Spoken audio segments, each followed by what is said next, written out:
හොඳයි හැමෝම සාදුකාරයක් පවත්වන්නකෝ.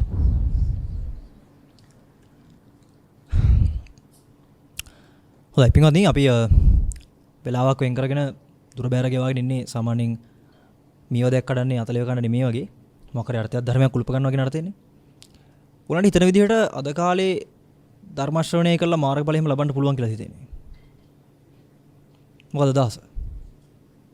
අධිකම ලබන්න පුළුවන් අද කාලේ. බැහැ හිතෙන්නේ. වක්ලාට හිතෙන්නේ නම් දැන් මේ යන තත්ත්වෙත් එක්ක සහ දැන් අපිට මූණ පාන්න තියෙන ගැටලුත් එක්ක මේවන ලේසියෙන් නැහැ කියන එක තමයි බොහෝ දුරට. බුදුහාමුදුරුවෝ ඕක මතක් කරනවා මේ ස්වාමීන් වහන්සේ නමක් අහපු මේ ආමන්ත්‍රණයකදී සාකච්ඡාවකදී ඒක කියන්නේ බුදු පියාණන් වහන්සේ මේ මහණෙනි මේ ලෝකේ සංඝයා සම්මා විහාරයෙන් වාසය කරනවා නම් අධිගම කියන එක දුර්ලභ වෙන්නේ නැහැ කියලා. සම්මා විහරෙය්‍යුම් කියලා තමයි ඔගේ පාලි වචනේ වෙන්නන්නේ. සම්මා විහරෙය්‍යුම් කියන ඔය අර්ථය මේ කෙනෙක් මෙහෙම අර්ථ ගන්නවා ටිකක් හොඳයි කියලා මට හිතෙනවා. ඒ කියන්නේ කෙනෙක් අපි හිතමු අඹ කන්න ඕනේ කියලා අදහසක් තියෙනවා කියලා. අඹ කන්න ඕනේ කියලා තමයි අදහස. ඒකට දැන් එයා කරන්න ඕනේ මොකද්ද කියලා කෙනෙක් ප්‍රශ්නයක් යොමු කරොත් අඹ කන්න නම් මේ කෙනා කරන්න ඕනේ මොකද්ද කියලා එයාට වෙන්නේ මොකද්ද? අඹ බීජයක් ගෙනල්ලා පැල කරලා අවශ්‍ය පොහොර වතුර හිරු එළිය ඒව ටික හරියට ලබා දෙන එක. ඔය පෝෂණය හරියාකාරයෙන් ලැබෙනවා නම් අඹ ඵලය ලැබෙනවා කියන එකට ආයි කතා දෙකක් නැහැ. පැහැදිලිද? හැබැයි අඹ කණ්ඩ කියලා මොන හරි එකක් කරන්න ගියොත් අර කරන්න ඕන වැඩ ටික අමතක වෙලා යනවා. පැහැදිලිද මං කියන එක? ඒ වගේ යහපත් විහරණයට නැත්තම් යහපත්ව වාසය වීමට සම්මා කියලා කියදී යහපත් කියන එකේ ගැඹුරක් තියෙනවා. හරි? ඒක අපිට අර්ථ දක්වන්න පුළුවන්. අපි හැමෝටම තේරෙන්න ගත්තොත් එimhe යහපත් හොඳ විහරණයකින් ඉන්නව නම් අධිගම ලැබීම දුර්ලභ වෙන්නේ නැහැ කියලා මතක් කරන්නේ. ඒ අඹය මී අඹය කියන අමෘතය නැත්තම් නිවන කියන ඒ කොටස ලබන්න නම් කල යුතු අවශ්‍යතා ටිකක් තියෙනවා සැපිරෙන්න. ඒ කුසලතා ටික කරන්න වෙනවා. හරිද? ඒකට තමයි ප්‍රධාන වශයෙන්ම මිනිසෙක් මේ මනුසත් ආත්මභාවයක් ලබන්නේ අතරම. ඒ කියන්නේ මනුස්සකමකින් ලැබෙන්නේ මිනිසෙක් කියලා ඉපදෙන්නේ ඒ හින්දා තමයි අතරම. ප්‍රධානම අඹ බීජය ඕක. හරිද? පොහොර හිරුවෙලිය ජලය වගේ තමයි ওই වටපිටාවේ ලැබෙන සත්පුරුෂ ආශ්‍රය යහපත් මිනිසුන්ගේ අවවාද අනුශාසන අහන්න ලැබෙන එක. ඒ යහපත් මිනිසුත් එක්ක පෛරුපාසනය කරන්න ලැබෙන එක. ඔය ටික තමයි අර වටේ ලැබෙන ප්‍රත්‍ය ටික. හරිද? දැන් බීජය Taman තුල තියෙනවා. ඒකට ප්‍රධානම කාරණාව මොකද්ද? කියන දෙයක් අහන්න පුළුවන්. ඒ අහන දේ තේරුම් ගන්න පුළුවන් මොලයක් තියෙනවා. තර්ක කරලා විතර්ක කරලා මේක මෙහෙම වෙන්න පුළුවන් ද හඳුනේ ඔය කිව්වට මේක මෙහෙමත් වෙනව නේද කියලා තර්කණය හදන්න පුළුවන්. විතර්කණය කරන්න පුළුවන්. ඒ වගේම කිව්වම හොඳට දෙයක් ධාරණය කරගන්නත් පුළුවන්. මෙහෙම දෙයක් කරොත් මේක යහපත් මේක අයහපත් කියලා පැහැදිලි කරාම තේරුම් අරන් ඒ අනුව හැසිරෙන්නත් පුළුවන්. ඕක තමයි මනුස්සකම කියලා කියන්නේ. හරිද? එනේ පොතේ අකුරු ටික ලියනවා කියන එක නෙමෙයි. අතරම මනුස්සකම නැත්තම් මානසික උසස් කියන්නේ. කියන දෙයක් තේරුම් අරගෙන හොඳට අහලා ශ්‍රවණය කරගෙන ධාරණය කරලා ඒ කිව්වේ මොකද්ද කියන අර්ථයෙන් ජීවිතය Taman තුලින් උපදවා ගන්න පුළුවන් නම් ඒ තමයි මනුස්සකම. පැහැදිලිද? සමහර කට්ටිය ඉන්න මොන වගේද? කලයක් අනිත් පැත්ත නැවෝ වගේ. හරිද? වතුර වක් කර ගන්නවා හැබැයි කලේ අනිත් පැත්ත නවා වගේ. කියන මෙලෝදියක් තේරෙන්නේ නැහැ ඔක්කොම අපතේ. සමහර කට්ටිය ඉන්නවා අර මේ අඹ කනකොට එහෙම ඔඩොක්කුවේ දාගෙන අඹ ගන්නේ. ඒතර මොකෝ වෙන්නේ දන්නේම නැතුව මෙයා නැගිටිනවා. නැගිටිනකොට තිබ්බ අඹ ටික ඔක්කොම බිව. ඒ වගේ කට්ටියක් ඉන්නවා. කලාතුරකින් තමයි කලයක් හරි පැත්තට හරවලා වතුර පුරවනකොට පිරලා ඉතිරලා යන්න පිරෙන්නේ. අන්න ඒ වගේ පිටස හම්බෙන්නේ. හරිද? ඉතින් ඔය තුන් ගොල්ලේ අපි යම් තැනක අපි ඉන්නවම තමයි. යම් දෙයක් අහ ගන්නකොට දරා ගන්නකොට ඒ අනුව හැසිරෙන්න හදනකොට අර මුල් ආකාර තුනට කොහෙන් හරි අපි අයිතිවාසිකමක් කියනවා. ඉතින් ඔගේ අමාරු අන්තිම තැනට එන එක. කලේ අනිත් පැත්ත හරවගෙන හරි පැත්තට හරවගෙන වතුර ටික වැක්කිරනකොට හොඳට ඒක කලේ තුල රඳව ගන්න එක. මේකේ අනිත් කාරණාව තමයි පිටුමදි මේ වටපිටාවේ තියෙන බාධා සහ වටපිටාවේ තියෙන ව්‍යසනත් එක්ක වතුර ලයින් එකෙන් දැන් වතුර අඩු වෙගෙන එන්නේ. මිනිසුන්ට ඒ පැත්තට එච්චර යොමු වීමක් නැහැ. ඒතර පොඩ මේක වැටෙන්නේ. ඒතර ඒ වැටෙන චුට්ට හරි තමන්ගේ තියෙන කලයෙන් පුරව ගන්න උත්සාහ කරන එක අතිශය අමාරුයි. පැහැදිලිද? මම මේ කාලය තුලම මතක් කරේ මේ අපි සාමාන්‍යයෙන් බණ අහන්නේ අපි සාමාන්‍යයෙන් හොඳට ජීවත් වෙලා ඉන්නකොට කණ්ඩ බොන්න හොඳට තියෙනකොට යාන වාහන හොඳට තියෙනකොට මිල මුදල් හොඳට අතේ පයේ තියෙනකොට අපි බණ අහන්නේ ඔගේ. සාමාන්‍ය ජීවිතේ අපිට එහෙම වෙලාවක් හම්බෙන්නේ. හැබැයි පිටින් බණ අහන එකේ ප්‍රතිඵලය බාධාවක් ව්‍යසනයක් අර්බුදයක් වෙනකොට තමයි තේරුම් ගන්න පුළුවන් වෙන්නේ. එනේ හරියට බණ ඇහුවද කියලා. පැහැදිලිද? ඉගෙන ගත්ත එක හොඳයිද කියලා තේරෙන්නේ ප්‍රශ්නයක් අහමනේ. නේද? නැත්නම් රසාවක් දෙන්නේ නැහනේ. රසාවක දෙන්නේ ගැටලුවක්. ඒකට සොලියුෂන් එක දෙන්න තමයි ඉගෙන ගත්ත කෙනා දක්ෂ වෙන්න ඕනේ. තේරෙනවද? ඒ වගේ දැන් අපි මේ කරන්නේ ඉගෙනීමක් නම් අපි මේ කරන්නේ දර්ශනයක් හදාරන එක නම් දර්ශනයක් හදාරනකොට හොඳට සැපට තියෙනකොට සතුටෙන් ඉන්නකොට හැමෝම hina වෙලා කතා කරනකොට හැමෝම කණ්ඩ බොණ්ඩ දෙනකොට නෙමෙයි ධර්මය උතන බලපාන්නේ. එතන අදාළ නැහැ කොහොමද? ඒක වගේ වගක් නැහැනේ. අපිට ඕන විදිහටම හැමදේම හැම විදිහටම වෙනවා. හරිද? නිත්‍ය භාවයෙන් කියන්නේ හොඳට නිත්‍යයි. දුකක් එහෙම මාත්‍රයක් වන්නේ වශයෙන් පවත්වා ගන්න පුළුවන්. ඒතර ප්‍රශ්නයක් නැහැ ධර්මයේ සම්බන්ධව. හැබැයි අපිට ධර්මය අපි හොඳට ඇහුවද ධාරණය කරගත්තද අපි ඒකේ හැසිරුණාද කියන එක තේරෙන්නේ ප්‍රශ්නයක් කෙනකොට. හරිද? ප්‍රශ්නයක් කෙනකොට ඔයගලන්ට හිතෙන්නේ නැද්ද අවංකවම කොච්චර බණ ඇහුවත් තේරුම් නැහැ කියලා. මෙච්චර මේකට කල්යවල තිනවා මෙච්චර භාවනා කරලා තිනවා මෙච්චර දන් දීලා තිනවා අපිටමයි මේක වෙන්නේ කියලා. ඔක හිතෙනවා. හරිද? ඔක බහුදලට හිතෙන්න ඕනේ. හරිද? ඒ හින්දා තමයි අර ප්‍රශ්න වලට අවධානය දීලා ධර්මය හොයන එක අතහැරලා දාන්නේ. හරිද? ඒක මේකේ ප්‍රශ්නේ. හරිද? ඒ හින්දා කරදරයක් බාධකයක් එනකොට තමයි ප්‍රශ්නයක් එනකොට තමයි ප්‍රඥාවන්තයෙක්ගේ ප්‍රඥාව මෝහත් වෙන්නේ. හරිද? ප්‍රශ්නකින් පැනලා යනවා කියන්නේ මෝඩකම තමයි උපවත් වෙන්නේ. ප්‍රශ්නකට හරියට උත්තරයක් හොයන්න පුළුවන් කියන්නේ ඒක තමයි ප්‍රඥාව එලිපෙහි වෙන තැන. හරිද? ඒ හින්දා දැන් අද වෙනකොට ප්‍රශ්න ගොඩාක් තියෙනවා නම් හැමෝටම ඒ ප්‍රශ්න වලට හරියට උත්තරයක් අපිට හොයාගන්න බැරි වුණේ ඇයි කියන ප්‍රශ්නේ බලන්න. ඒතර පදනමට යන්න පුළුවන්. හරිද? ගහක් රූස විදිහට වැහුණාම හරිද? තමන්ගේ ගේ වැහෙන්නම මේ වැවුණා කියමුකෝ. අපි මොකද්ද කරන්න කියන්නකෝ.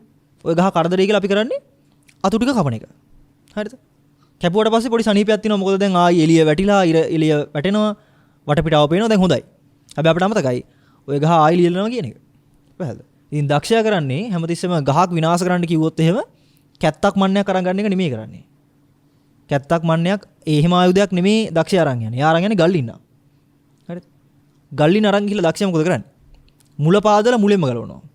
එතකොට තමයි ආයි අතු ලියලා නැත්තේ. පහල කතාව. ඒ හින්දා ඉතින් මුලින්ම ගලවන්න ඕන කාලෙක අපි කොහොමද ඉන්නේ? මොකද පින්වත්නි අර කියනවා වගේ මේ ප්‍රශ්න ගැටලු අර්බුද මේවා කවදාවත් ඉවර වෙනව නෙමෙයි. හරිද? ආයි ඉපදුනොත් මේ කුණු ගොඩේ ආයි ලගින්න වෙනවා මේ විදිහටම. හරිද? නිකන් හිතන්න කොච්චර කලකිරීමක් එයිද ආයි මුලින්ම මොන්ඩිසෝරි ගිහිල්ලා කැම්පස් ගිහිල්ලා රස්සාව කරන්න උනොත් එහෙම. පහල. ආයි කොම්පිට්ටුවේ ඉඳන් පටන් ගන්න උනොත් ලේසි කියලා හිතනවද? තේරෙනවද? සත පහක තේරුමක් වෙන්නේ නැහැ. හරිද? මිනිස්සෙක් වෙලා ඉපදිච්ච එකේ අවුරුදු 15ක් 20ක් 25ක් 30ක් විතර නිකන් බිත්ති හතරට කොට වෙලා මොන හරි පොතපතේ දෙයක් ඉගෙන ගත්තා කියන එකෙන් ලාභයක් තියෙනවා කියලා හිතනවද? ඒකෙන් ලාභයක් වෙලා තියෙනවද? එහෙම නැහැ. අද අපි මේ ඉගෙන ගන්න සියලුම විෂයන් අනාගතයේ තව අවුරුදු 50ක් 60ක් යනකොට රොබෝල කරයි නිකම්ම. දැන්ටමත් කරනවා හරි. හරිද? ඒ හින්දා විෂය දැනුම කියන එක නෙමෙයි මිනිසෙක් විසින් ගන්න ඕන දේ. හරිද? අවබෝධය කියන එක ඊට වඩා එහායින් තියෙන දෙයක්. පැහැදිලි මං කියන එක. ධ්‍යාපනය සහ අධ්‍යාපනය කියලා දෙකක් තියෙනවා. අධ්‍යාපනය කියලා කියන්නේ යම්කිසි ප්‍රඥාවන්තයෙක් ලෝකෙට පෙන්නපු දෙයක් තම තමන්ලා විසින් ධාරණය කරගන්න කටයුතු කරන එක. ඒ කියන්නේ මතක් කරලා තියාගන්න, මතක තියාගන්න. උඩ සිංහලෙන් කියනවා නම් කියන්න තියෙන්නේ ගිරව වෙනවා කියලා. හරිද? ගිරවෙක් වෙන්නේ කොහොමද කියලා තමයි අධ්‍යාපනයකින් පෙන්වන්නේ. ධ්‍යාපනයෙන් පෙන්වන්නේ ප්‍රඥාව කොහොමද උපද්දවා ගන්න කියන එක. හරිද? වර එක ලස්සන කතාවක් කියලා තිබ්බා මේ භෞතික විද්‍යාඥයෙක් ලෝකෙට අතිශ්‍රේෂ්ඨ විද්‍යාඥයෙක්. එතුමා මහාන වෙනවා කාලෙකදී. එතුමා කියනවා මේ අපි අවුරුදු ගාණක් තිස්සේ විද්‍යාගාරය ඇතුලේ හොයාගන්න උත්සාහ කරපු දේවල්. සමහර ඒවා උපකල්පන විතරයි. හොයාගන්න උත්සාහ කරපු දේවල් බුදුහාමුදුරුවෝ ගහක් යට වෙලා හොයාගෙන තිනවා කියලා. අවුරුදු 2500 කලින්. හරිද? බුදුහාමුදුරුවෝ කියන්නේ ප්‍රඥාවන්තයන්ගේ උත්කෘෂ්ඨම කෙනානේ. තාරකා මණ්ඩලයට පායපු චන්ද්‍රයා වගේ කෙනෙක් නේ බුදුහාමුදුරුවෝ කියන්නේ. ඊට කලින් පහළ වෙච්ච ඍෂිවරු තපස්වරු හොයාගත්ත දේවල් අදටත් විශ්මයජනකයි. ඒකයි මතක කරේ හරිද? ඒගොල්ලෝ මොනවත් පොතපතේ දැනුමින් නෙමෙයි කරේ.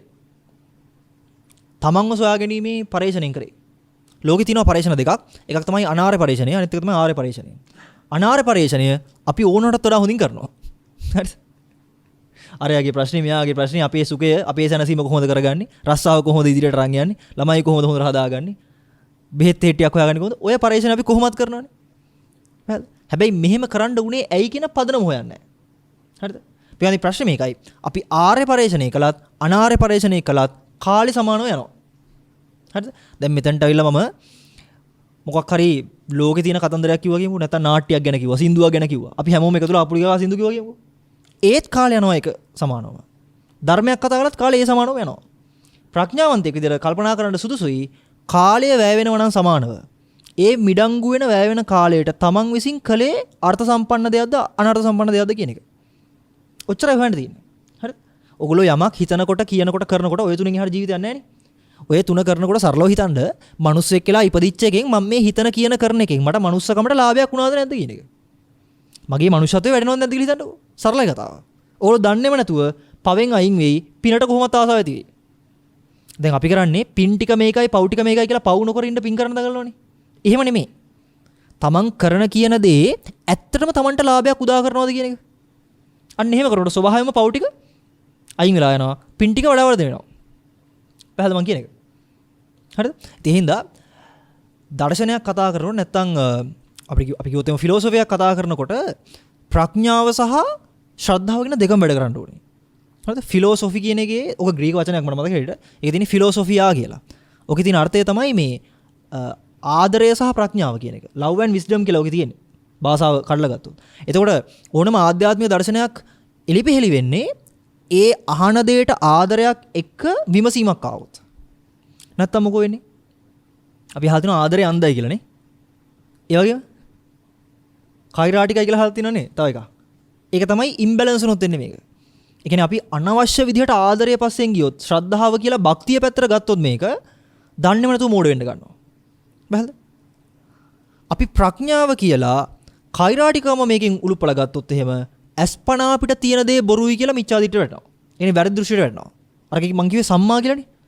වැරදිට ගත්තොත් මිච්ඡා වෙනවා. බැලද? දර්ශනයක තියෙන වාසිය මේකයි. දර්ශනයක තියෙන වාසිය තමයි කලින් කරපු දේවල් අදාළ නැහැ. හරිද? අනාගතේ කරන්න තියෙන දේවල් අදාළත් නැහැ. මෙතන කවුද දැන් ඉන්නේ? මෙතන කවුද හොඳට අහන් ඉන්නේ? ඉනේ සත්පුරුෂයෙක් හරි බුදු පියාණන් වහන්සේලා හරි ශ්‍රාවකයන් වහන්සේලා හරි ධර්මයක් දේශනා කරනකොට හොඳට කන් යොමු කරලා කවුද අහන් ඉන්නේ? ඒ අර්ථයේ ධර්මයේ කොහොමද වටහා ගත්තේ? ඒ මට්ටමින් එයාගේ තියෙන අතීත වැරදි ඔක්කොම ටික ඉවර වෙනවා. අනාගතේ වෙන්න තියෙන වැරදිත් ඉවර වෙනවා. හරිද? දැනුමක තියෙන ප්‍රශ්නේ තමයි අතීතෙත් දුක් වෙනවා. අනාගතේ වෙන්න තියෙන දේවල් වලට දුක් වෙනවා. දැන් මේ මොහොතේ ඉන්නත් බැරුව යනවා. දැනුමක තියෙන ප්‍රශ්නේ. හරිද? දර්ශනයක් කියන්නේ උතන්ට. හරිද? ආගම කියලා බුදුහාමුදුරු අර්ධකපු එකක් තියෙනවා. නමුත් ආගම කියලා අපි අරන් තියෙන එකේ තියෙන්නේ ලබ්ධියක්. ආගම කියන්නේ ඇත්තටම තණ්හාවට නමක් තව. ආගමකින් වෙන්නේ බය වෙන එක. දර්ශනයකින් වෙන්නේ නිර්භය වෙන එක. ඒකයි අභය කියලා කියන්නේ. වැහද? අභය කියන්නේ බය කරන්න බෑ කියන එක. අපි බය නොවී ඉන්න දඟලන්නේ. බය කරන්න බෑ කියන්නේ වෙනම එකක්. හොඳේ. ඒකයි ෆිලොසොෆි එකෙන් බය වෙන්න බැරි වෙනවා. හරිද? දුක් වෙන්න බැරුව යනවා. දුක් වෙන්නේ නැහැ නෙමෙයි. වැහද මං කියන එක. ඒකෙන් නිකන් හිතා ගන්න එපා ටිකක් අර රොබෝ කෙනෙක් වගේ වෙනවද කියන එක. එහෙම නෙමෙයි මෙතන භාෂාවක් නේ අපිට හසුරවන්න වෙන්නේ. ඒක අදහසක් ඉස්මතු කරගන්න වෙනවා. හොඳේ. ඒ හින්දා දැන් මං කියමින් ආවේ අපි බොහෝ දුරට අපේ ප්‍රතිපත්ති ගොඩනගලා තියෙන්නේ ආගමකට. ඒ කියන්නේ තණ්හාව පැත්තරමයි, කැමැත්ත පැත්තරමයි. හරිද? ගැලවෙන්න බැරි වෙන්නමයි. ඕනට ටික තේරෙන්නේ නැහැ එහෙම කිව්වට. ඕගොල්ලෝ හිතනවා වෙන්න පුළුවන් එහෙම කොහොමද හාමුදුරුවෝ කියන්නේ දැන් අපි කරන හැමදේම අපිට සහනයක් ලැබෙනවනේ කියලා. සුළු සහනයක් ලැබෙනකොට කොච්චර ව්‍යසනයක් තියෙනවද කියලා බලන්න. බෑද? මෙතන තියෙන එක පුටුවක් වෙනස් කරොත් එක්කෙනෙක් වාඩි වෙයි තමයි සුව පහසුවෙන්. ඒක නිසා කී දෙනෙක්ට දර්ශනේ කව වෙනවද? ඉතින් මේ පේන එක කව වෙනවද? අපි සුළු දෙයක් කරනවා ඒකෙන් යහපතක් වෙනවා කියලා. අපිට පේන්න සුළු යහපතක් වෙන බව ඇත්ත. හැබැයි බොහෝ අවැඩකුත් වෙනවා. පැහැදිලිද කියන එක? ඉතින් එහෙම ගත්තාම පින්වත්නි අර බුදුගණන්සේ මතක් කරලා දෙනවා. ඒ කියන්නේ සුළු ආස්වාදයට දීර්ඝ ආධිනව තියෙනවා කියලා මේ ලෝකේ. සුළු ආස්වාදයට දීර්ඝ ආධිනවක්. උදාහරණයක් කිව්වොත් එහෙම බනිස් ගෙඩියක් කන්න සම්පූර්ණ මේ බේකරියක් අපි මිලට ගන්න නැහැ නේ කවදාවත් නේ. බනිස් ගෙඩියක රහ බලන්න බේකරියක් සල්ලි වලට ගන්නවා නම් පිස්සෙක් නේ. හරිද? ඔව් කියලා කියනකොට තමන්ගේ පැත්ත බලන්න දෙන්නේ. තනොත් බේකරි කීයක් නඩත්තු කරනවද කියන්නේ. වැල් ඒකයි ප්‍රශ්නේ වෙන්නේ. හරිද? ඉතින් මේ බුදුහාමුදුරු මතක් කරේ ප්‍රඥාවන්ත මනසක් එක්ක අංගපසංග පහසු වෙලා සකල සියලුම ප්‍රත්‍යංග අංග සම්පූර්ණයෙන් මනුස්සයට මනුස්ස ප්‍රතිලාභයක් ලැබෙන්නේ බොහෝ පිනකින්. හරිද? අතපය වාරු වෙන්නේ නැති වෙලා නැහැ. ඉන්නේ පැරලයිස් වෙලා නැහැ අපි. අංග විකල වෙලා නැහැ. හොඳට කියන දේ අහන්න පුළුවන්. මුලේ අඩුවක් නැහැ. දෙයක් කිව්වහම තීරණය කරලා හොයලා බල කරන්න පුළුවන්. ඒ මට්ටමට ප්‍රඥාවක් ලැබෙන්නේ නැහැ ලේසියට. හරිද? ලෝකේ ඕන තරම් මිනිස්සු මන්ද බුද්ධිකයි, අංග විකලයි කියන දේත් තේරුම් ගන්න බෑ. ඊටාම සිඟිති මොන්ඩිසෝරි ලෝකවල ජීවත් වෙන්නේ. බැලද? ධර්මයක් හොයාගන්න අවස්ථාවක් ලැබෙන්නේ ඊටාම කලාතුරකින්. හරිද? උදාහරණ මතක් කරන අක්කන සූත්‍රයේ මහණෙනි මේ ලෝකේ බුදු පියාණන් වහන්සේලා පහළ නොවන කාලවල ධර්මයක් සත්‍යයක් ලෝකේ ජීවමාන නොවන කාලවල ඊටාම ප්‍රඥාවන්තයෝ බිහි වෙනවා. අති ප්‍රඥයි. අපි දන්න වචන කියනවා හොඳම මීටර එනවා ඒ කාලට. හරිද? හැබැයි ප්‍රශ්නේ තමයි එච්චර ප්‍රඥාවන්තයෝ හිටියත් හතරපද ගාතාවකින් රහත් වෙන්න පුළුවන් කියලා කියන්නේ ඒ කාලට. ඒ ප්‍රඥාවන්තයන්ට. හැබැයි බණපදයක් කියන්න බුදු කෙනෙක් නැහැ. කොහොමද ඒකේ දුක එතකොට? මේකේ දුක කියන්නේ එක නෙමෙයි පිටකන්නේ. හරිද? ඒ ප්‍රඥාවන්තයවත් දන්නේ නැහැ තමන් ප්‍රඥාවන්තයි මෙහෙම මුලාවක අහුවෙලා ඉන්නවා බුදු කෙනෙක් පහළ වුණා නම් මාව ගොඩ දාන්න පුළුවන් කියන එකවත් දන්නේ නැතරමට මේ දුෂ්ප්‍රඥයි. අසරණයි. ඒකයි ඉතින් සංවේගය. පැහැදිලි. ඒක තේරුම් කරලා ගන්න හදේ. දැන් අපි කියනකොට අපිටත් තේරෙනවා තමයි පව් වැඩේ අසරණයි කියලා. ඒක නෙමෙයි අසරණ භාවය දන්නේ නැතිකම. ඔකේ තවත් සංවේගය තමයි බුදුහාමුදුරුවෝ මතක් කරනවා මහණෙනි තථාගතයන් වහන්සේ නමක් ලෝකේ පහළ වෙච්ච කාලෙක ප්‍රත්‍යන්ත දේශික ප්‍රඥාවන්තයෝ ඉපදෙනවා. ඒ කියන්නේ බුදුහාමුදුරුවෝ ළඟ නැහැ. එනේ සත්පුරුෂයෙක් ළඟ හොයාගන්න නැහැ. සෑහෙන දුර ඉපදෙනවා. දන්නවද? ඔගොල්ලෝ බලන්න ඔය අන්තර්ජාලය හොයලා තිනවා නම් ලංකාව කියලා වචනය යවුවාම දන්නේ නැති මිනිස්සු ලෝකේ ඉන්නවා. ලංකාව හොඳේ. ඒතර සාසනයක් කියන එක. පහළ මං කියන එක. ඉන්නේ අති ප්‍රඥාවන්තයෝ හොඳේ. ඒත් බුදු කෙනෙක් පහළ වුණත් බුදුහාමුදුරු කෙනෙක් දන්නේ නැත්නම් හොයන්න වෙන්නේ නැහැ. පහළ මං කියන එක. මෙතන හැමතිස්සෙම තේරුම් ගන්න මේ හැමතැනම නොදැනුවත්කමයි භයානක. බුදුහාමුදුරු මතක් කරලා තිනවා මහණෙනි මේ ලෝකේ යම්කිසි මිනිස්සෙක් ඇසුරු කරන පිරිස අනුව ඒ කෙනාගේ මගපල නිවන හමු වීම නැත්නම් විමුක්තිය සාක්ෂාත් වීම වෙනස් වෙන්න පුළුවන්.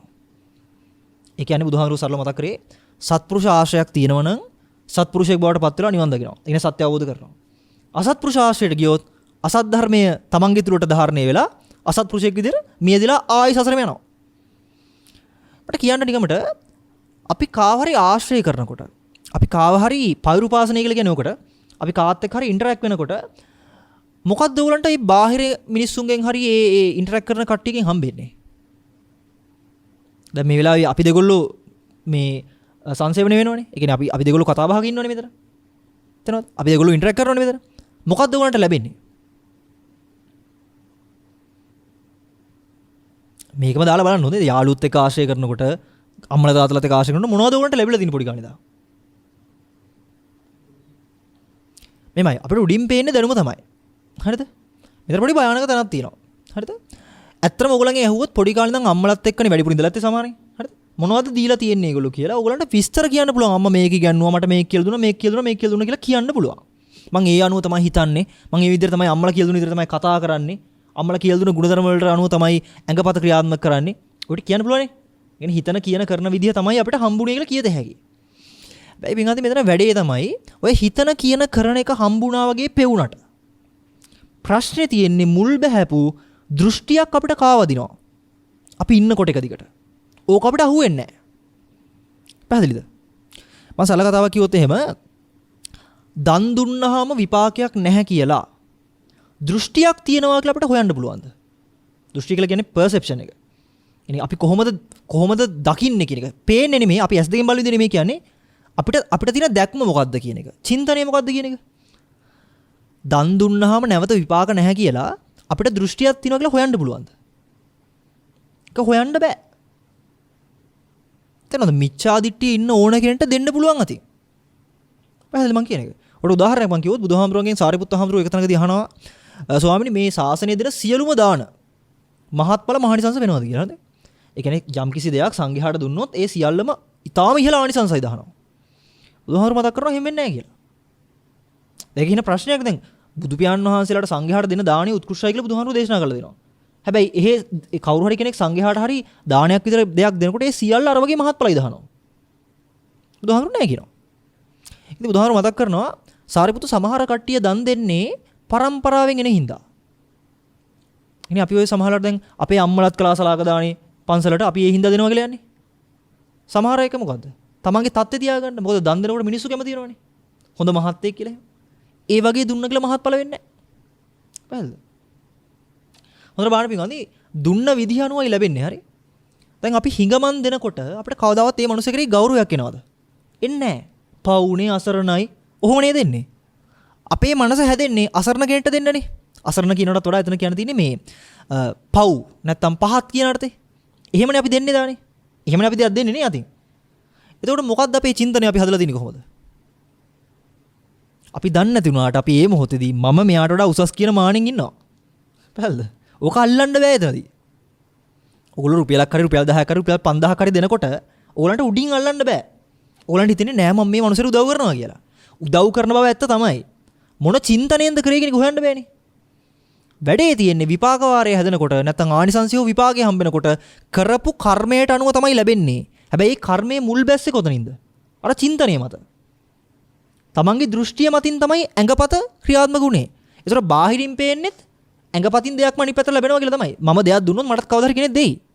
හැබැයි ඒ දෙන්නේ මොන මට්ටමෙන්ද කියන එක. හිඟන්නටත් දෙයක් ලැබෙනවා තමයි. හරිද? ස්වාමීන් වහන්සේලාත් යම් දෙයක් පූජා වෙනවා තමයි. හැබැයි එතන අර්ථ දෙකක් තියෙන්නේ. තේරෙනවද? එළියෙන් බැලුවොත් එකම දේ වගේ නේද වෙන්නේ? සමහරට එළියෙන් බලන මිනිස්සෙක් කියයි ස්වාමීන් වහන්සේලා දෙනවට වඩා හොඳයි හිඟන්නට දෙනෙක් කියලා. ස්වභාවිකයිනේ වැඩි. අය අර උනට කණ්ඩත් නැහැ, බොණ්ඩත් නැහැ, ඉන්නත් නැහැ. එහෙම නෙදෙන්නේ නේද? තේරෙනවද මම කියපු එකේ අර්ථය? චින්තනය කියන එක හොයන්න බෑ. ඒකයි බුදුහාමුදුරු මතක් කරේ සත්පුරුෂ ආශ්‍රයයක් තිබ්බේ නැත්නම් අසත් ධර්මයේ මුල් බහිනවා. ඔය මුල් බහිනවා කියලා කියන්නේ පින්වත්නි ඕක අල්ලන්න බෑ අපිට. පැහැදිලිද? ඒකයි මිච්ඡා දිට්ඨිය ජීවිතේ වෙලා තියෙන සාමාන්‍ය මිනිසුන්ගේ. දස අකුසලයේ ගැන අහලා තිනව නම් දස අකුසලයේ මොකද්ද වෙනන්නේ? ප්‍රාණඝාතය, හොරකම, කාමමිත්‍යාචාරය, බොරු කියන එක කොහොම පෙන්නලා ඊට පස්සේ වචනෙන් ටික කියනවනේ. කයෙන් වචනෙන් කියලා ඊට පස්සේ උතන තුනක් පෙන්නනවා මනස පැත්තට දාලා. සිත කය වචනේ මේ මොකද්ද පෙන්නන්නේ? අවිජ්ජා ව්‍යාපාද මිච්ඡා දිට්ඨිය කියලා පෙන්නන්නේ. අපි සරල තේරෙන්න ගත්තොත් එහෙම අල්ලගන්න එක, තරහ ගන්න එක, දෘෂ්ටිය විකෘති වීම. කියන්නේ චින්තනයේ වැරදි කියන එක. අල්ලගන්න එක සහ අතාරින එක එක අල්ල ගැනීමයි අතහැරීමයි වැරදි දෘෂ්ටියයි කියන තුන ගත්තොත් වඩා භයානක මොකද? මම කිව්ව හොඳේ අල්ලගන්න අතාරින එක හරියට හිඟන්නට දෙයක් දෙනවා හෝ නැහැ වගේ එකක්. හැබැයි ඒ දෙකම නියාමනය කරන්නේ දෘෂ්ටියෙන්. ඕක අල්ලන්න බෑ. ඔයාලට තේරෙනවද ඕගොල්ලෝ කොතනකදී හරි හිත හදාගන්න උත්සාහ කරනවා නම් මම නම් දැන් හොඳ සුදෙනෙක් වගේ ඉන්නවා කියලා. මේක කරන්න බෑ. පැහැදිලිද? ඇයි පිටින් ඕගොල්ලෝ හිතලානේ ඔය කියන්නේ ඔක. හිතන කියන කරන එක අපිට කොහොමද තේරෙනවා? ඕගොල්ලෝ දෙයක් හිතනවා උගලට තේරෙනව නේද? තේරෙනවා. යම් දෙයක් කියනවා නම් තේරෙන්නේ පස්සේ හරි. කරනකොට කොහොමද තේරෙනවනේ? මෙහෙම දෙයක් වුණා කියලානේ. හැබැයි ඔය තුන කරේ මොන පදනමෙන්ද කෙනෙක් කොහොමද හොයන්නේ? ඕක හොයන්න බෑ. ඔන්න ඔතනයි අසරණයි කියලා කියන්නේ. පැහැදිලිද? ඔය චින්තනය තේරෙන්නේ නැහැ කියන එක. පැහැදිලිද? ඔය අර්ථයේ ධර්මයේ පොඩ්ඩක් ආවොත් සත්පුරුෂයෙක්ට එයා අතාරින්න නැතුව හොයනවා. ඇයි මේක Tamanට තේරුම් ගන්නවා කියලා එක නෙමෙයි මේ කියන්නේ. පැහැදිලිද? ඒක මම කිව්වේ අධ්‍යාපනයේදී වෙන්නේ තේරුම් කරන එක. ධ්‍යාපනයේදී වෙන්නේ අවබෝධයක්. පැහැදිලිද? අවබෝධය එනකොට කොතනද සුද්ධ වෙන්නේ? Tamanගේ මතකයේද දැනුමද නැත්නම් අර්ථයේ චින්තනයේද? චින්තනයේ පුතුල වෙන්නේ. රාමුව පුතුල වෙන්නේ. පැහැදිලිද? ඒකයි බුදුහාමුදුරු මතක් කරේ කවදා හරි කෙනෙක් සෝතාපට්ටියටපත් වුණොත් ඒ කියන්නේ දර්ශන ඥානයේ පළවෙනි පියවර. උතන්ටපත් වුණොත් මහන්නේ මහ පොළොව වගේ පාප කර්ම ටිකක් ඉවරයි කියලා කියන්නේ. අකුසලයක් ඉවරයි කියලා කියන්නේ මහ පොළොව වගේ හොඳේ. ගල් කැට හත ඉදිරුනේ කියන තව ඉවර කරන්න. නිකන් හිතන්න ඕගලන්ට නිකන් හීනෙන්වත් හිතලා තියනවද මහ පොළොව වගේ අකුසල අපිට තියනවා කියලා? එහෙම හිතෙන්නේ නැහැ. අපිට පොඩි සුළු වැරදි ටිකක් තව තියෙන හදාගන්න. ඒ ටික හදාගත්තා නම් හරි කියලා හිතෙන්නේ. එහෙම එකක් නැහැ. අලුත උපන් බිලිඳු දරුවගේ ඉඳන් මැරෙන්න හුස්ම දින මහල්ලා දක්වා මහ පොළොව හා සමාන පව් තියෙනවා. ඒකයි බුදුහාමුදුරු අනිත් පැත්තට කිව්වේ නියසිලේ පස්පිඩ පෙන්නලා මෙච්චරයි මහන්නේ සුගතිගාමී වෙන්නේ. අනිත් සියලු දෙනාම අපායේ. හරිද? ඔයගොල්ලෝ හිතනවාද බුදුහාමුදුරු නිකන් අර බය කරන්න මොන හරි කියනවා කියලා? හා? නිකන් අද්ද ගන්න බුදුහාමුදුරු කිව්ව එක තමයි හරියටම හරි එහෙනම් උඹලා ඇවිල්ලා ඉඳහල්ලා. එහෙම ඒව නැහැ නේ බුදුහාමුදුරන්ගේ. බුදුහාමුදුරු සත්‍ය විදිහට පෙන්නවා. දන්න දකින සත්පුරුෂෝ ඒකට හිත පහදව ගත්තා අවබෝධ කරා. එච්චරයි උනේ. බලෙන් කවුරුත් ආවේ නැහැ. පැහැදිලිද? එහෙනම් හිතන්න එපා ඔය උපමා දුන්නේ නිකන් අර ඉන්න බැරි කමට කියන එක. ඔය නියසලේ පස්පිඩේ උපමාව හිතලා බැලුවොත් එහෙම ඇඟ කීරි ගහලා යනවා. කියලා තියෙන්නේ මොකද්ද කියන එකට. පැහැදිලිද? කණ කැස් බෑව වියසුදුරෙන් අහස බලන වගේ තමයි මහණි ශන සම්පත්තියක් ලැබෙන කාලෙක මිනිස්සෙක් වෙනවා කියන එක. හිතන්න බැරි තරම් ගැඹුරක් තියෙන උපමා. පැහැදිලිද? ලේසියෙන් වෙන්නේ නැහැ හොඳේ. ඒකයි වෙන්නේ. පැහැදිලිද මං කියන එක? එහෙනම් මෙතන මෙන්න මේ අර්ථය මට පෙන්වන්න පොඩ්ඩක් ඕනේ. ඒ කියන්නේ පිටුවන්දි අපිට මෙතන ආලෝකය සම්බන්ධව කතා කරන්න ඕන නම් අපිට ආලෝකය කියන එක පෙන්වන්න වෙන්නේ නැහැ. පෙන්වන්න වෙන්නේ මොකද්ද? ආලෝකය එන්නේ මෙතනින් කියලා. ඒක පැහැදිලිද? ඕගලන්ට බඩගින්න ගැන කතා කරන්න ඕන නම් ඕගලන්ට බඩගින්න ගැන කතා කරන්න වෙන්නේ නැහැ. තේරෙනවද? ඕගලන්ට කතා කරන්නේ බඩයි කන දේවල් ගැනයි. ඒක පැහැදිලිද? ඕගලන්ට ආදරය ගැන කතා කරන්න ඕන නම් ආදරය කියන එක ගැන කතා කරන්න බෑ. ආදරය මේ වගේ කියලා පෙන්වන්න වෙන්නේ. ඕගලන්ට සීනරහ ගැන කියන්න ඕන නම් සීනරහ කියන්න වෙන්නේ නැහැ. ඕගලන්ට කියන්නේ මේ ටොපිය රහ වගේ තමයි සීනි කියලා. පැහැදිලිද? ඔන්න තේරෙනවද මම කියපු හැම වාක්‍යෙම වගේ කියලා මම කිව්වා කියලා. පැහැදිලිද? ඔයාලා හොඳට හිතලා බලන්න අම්මා ගැන කතා කරන්න පුළුවන් ද බැයිද කියලා හරියට බලුවොත්. අම්මා මේ වගේ කියලා කියන්න වෙන්නේ. ඔන්න ඔතන තමයි භයානක හොඳේද? අපි කතා කරන්නේ වගේ දේවල්. නමුත් අපි හිතන් ඉන්නවා ඒකම තමයි කියලා. ඔයාලා හිතනවාද මේ අම්මා වගේ කතා කරනවා කියලාද හිතෙන්නේ? අම්මා ගැනමයි කතා කරන්නේ කියලාද හිතෙන්නේ? අම්මා වගේ කතාවක් නෙමෙයි අපිට තියෙන්නේ. අම්මා ගැනමයි කතා කරන්නේ කියලා නේ අපිට හිතෙන්නේ. බුදුහාමුදුරුවෝ වගේ කතා කරනවා කියලා නෙමෙයි තේරෙන්නේ. බුදුහාමුදුරුවෝ ගැනමයි කතා කරන්නේ කියලා තේරෙන්නේ. ධර්මයේ වගේ දෙයක් අහනවා කියලා නෙමෙයි තේරෙන්නේ. ධර්මයේමයි අහන්නේ කියලා තේරෙන්නේ. තේරෙනවද මං කියන එක? වගේ තියෙන්නේ අපිට ඔක්කොම. ඒකයි දෘෂ්ටිය වැරදි නම් ඔය වගේ කියලා කතා කරන ඕන එකක් වෙනස් වෙනවා. ඇයි වගේනේ? පැහැදිලි මං කිව්ව එක. මෙහෙම හරිද අමාරුයි තමයි යා මම කියවනේ මේක උගන්නනව නෙමෙයි. හරිද? විමසන්න ඕනේ කොහොමද? ඒක මම කිව්වේ ඊටාම හොඳට කන් යොමු කරලා අහන්න ඕනේ. නැත්තම් මිසලා යනවා කරන්න දෙයක් නැහැ ඒක. වගේ කියලායි අපි සමස්ත ලෝකේ අසුරු කරන්නේ. මුළු ලෝකේ සම්බන්ධ තියෙන ඕන නිර්වචනයක් වගේ. හරිද? ඔය assumption කියලා කියන්නේ. ගණිතයේ තියෙන මූලික සංකල්ප සියල්ල assumption. හරිද? ගණිතය තමයි ලෝකේ තියෙන විශ්ව භාෂාව කියලා කියන්නේ. ඒකේ තියෙන පදනම assumption. එතකොට නිකන් හිතන්න මූලික ඉඩමක හදපු මූලික ගෙපල කපපු තැන ඉඳන් තියෙන ඒ පදනම බොල්නම් ගොඩනැගිල්ලේ. පදනම බොල්නම් කොච්චර ගොඩනැගිලි වල බිත්ති යකඩෙන් නෙමෙයි ලෝකෙ තියෙන ඝනකවම මූලද්‍රව්‍යයෙන් හැදුවත් තේරුමක් වෙන්නේ නැහැ. බොල්. පැහැදිලිද? දැන් හොඳට බලන්න හරි අපේ තියෙන මූලික න්‍යාය අපේ තියෙන මූලික සංකල්ප ටික සංකල්ප විදිහට අපිට තේරෙන්නේ නැත්නම් ඒවා ස්ථාවරම තියෙන බවටම නැත්නම් ඇත්තමයි කියන අර්ථයෙන් දෙන්නේ. ඒවා ඇත්තමයි. ඒවා අපි විස්තරවත් කරන්නේ නැහැ නේ. මං කියන්නේ පැහැදිලිද? නිකන් හිතන්න කෝපයක් ගේන්න කියලා ඇහුවොත් ඔයගොල්ලෝ ටක් ගාලා තියෙන කෝප්පේ ගේනවා මිසක කෝප්පේ කියන්නේ මොකද්ද කියලා අහන්නේ නැහැ නේද? නේ? අන්නර වාහනේ මෙහෙට එලවන් එන්න අයිය කියලා කිව්වොත් එහෙම වාහනේ එලවන් එනවා මිසක මොන වාහනේ ගැනද කිව්වේ කියලා අහන්නේ නැහැ නේද? මොකද්ද ඔබ වහන්සේ වාහනේ කියලා අදහස් කරේ කියලා අහන්නේ නැහැ නේද? ඒක තමයි ප්‍රශ්නේ පින්වත්නි. හරි? ඒකයි අපිට සද්ධර්මයේ මිස් වෙන්නේ. පැහැදිලිද? ඇයි සමහරලාට දන්න දකින සත්පුරුෂයෙක් කියන්න පුළුවන් මේ වැස්ස වගේ තමයි නැත්තම් අර මේ තනකොළ ගහක් අයිනේ තියෙන දිය බිඳුවක් වගේ තමයි ජීවිතය කියලා. විමසන්නේ නැහනේ. අපිට හිතනවා ඔව් ඉතින් එහෙම තමයි කියලා.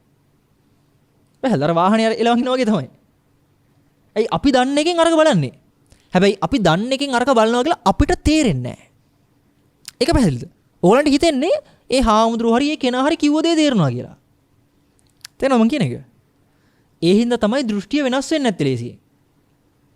පැහැදිලිද? ඒක තමයි ප්‍රශ්නයක් ආවට පස්සේ ආපු බණ කරපු පින් ඔක්කොම අතහැරින්නේ. පැහැදිලිද? ඒතර අවස්ථාවකදී බුදුහාමුදුරුවෝ මේ පිණ්ඩපාතේ වඩිනවා ඉඩෝරයක් තිබ්බ කාලේ, ඒ කියන්නේ දුර්භික්ෂ කාලයක්. ඒ ගමට. හරිද? අන්නේ පරිබ්‍රාජකෙක් ඇවිල්ලා බුදුහාමුදුරුවන්ගේ මේ තියෙන අමානුෂිකකම. අමානුෂිකයි කියලා නෙවෙන්නේ. ඇයි ඉඩෝරයක් තියෙන කාලේ දුර්භික්ෂයක් තියෙන කාලේ පිණ්ඩපාතේ වඩින්නේ මොකද කියලා හිතන්නේ? කණ්ඩ නැති මිනිස්සුන්ගේ ගෙදරට වැඩියට පස්සේ කණ්ඩවත් දෙයක් නැහැ නේද? පැහැදිලිද? ඒ අමානුෂිකකම ප්‍රශ්න කරන්න කියලා එනවා. බුදුහාමුදුරුවෝ ඉස්සරහට පිණ්ඩපාතේ වඩනකොට. බුදුහාමුදුරුවෝ අහනවා ස්වාමීනි ඔබ වහන්සේලා මහා කාරුණිකයි නේද අහනවා. ඒත් බුදුහාමුදුරුවෝ කියනවා එහෙමයි කියලා. ඉතින් මහා කාරුණික ඔබ වහන්සේලා මේ ඛණ්ඩ වේලක්වත් නැති දුර්භික්ෂකින් පෙළ මෙච්චර අසරණ මිනිසුන්ගේ ගෙවල් වලට පිණ්ඩපාත වඩින්නේ නැහැ අහනවා. හරිනේ? ඇයි තියෙන බත් ටිකක් දැන් මිනිස්සු දෙනවනේ බෑ බෑ කිය හරි. ඇයි ඔය අසාධාරණ වැඩි කරන්නේ අහනවනේ. අනිත් පැත්තට කියනවා මහණනි නොදුන්න නිසයි නොලැබෙන්නේ. දුන්න කෙනෙක් සසරේ දුප්පත් වෙලා ඉපදෙන්නේ නැහැ කියනවා. පැහැදිලිද? ඒ නිසයි තථාගතයන් වහන්සේලා අනුකම්පාවෙන් වඩින්නේ.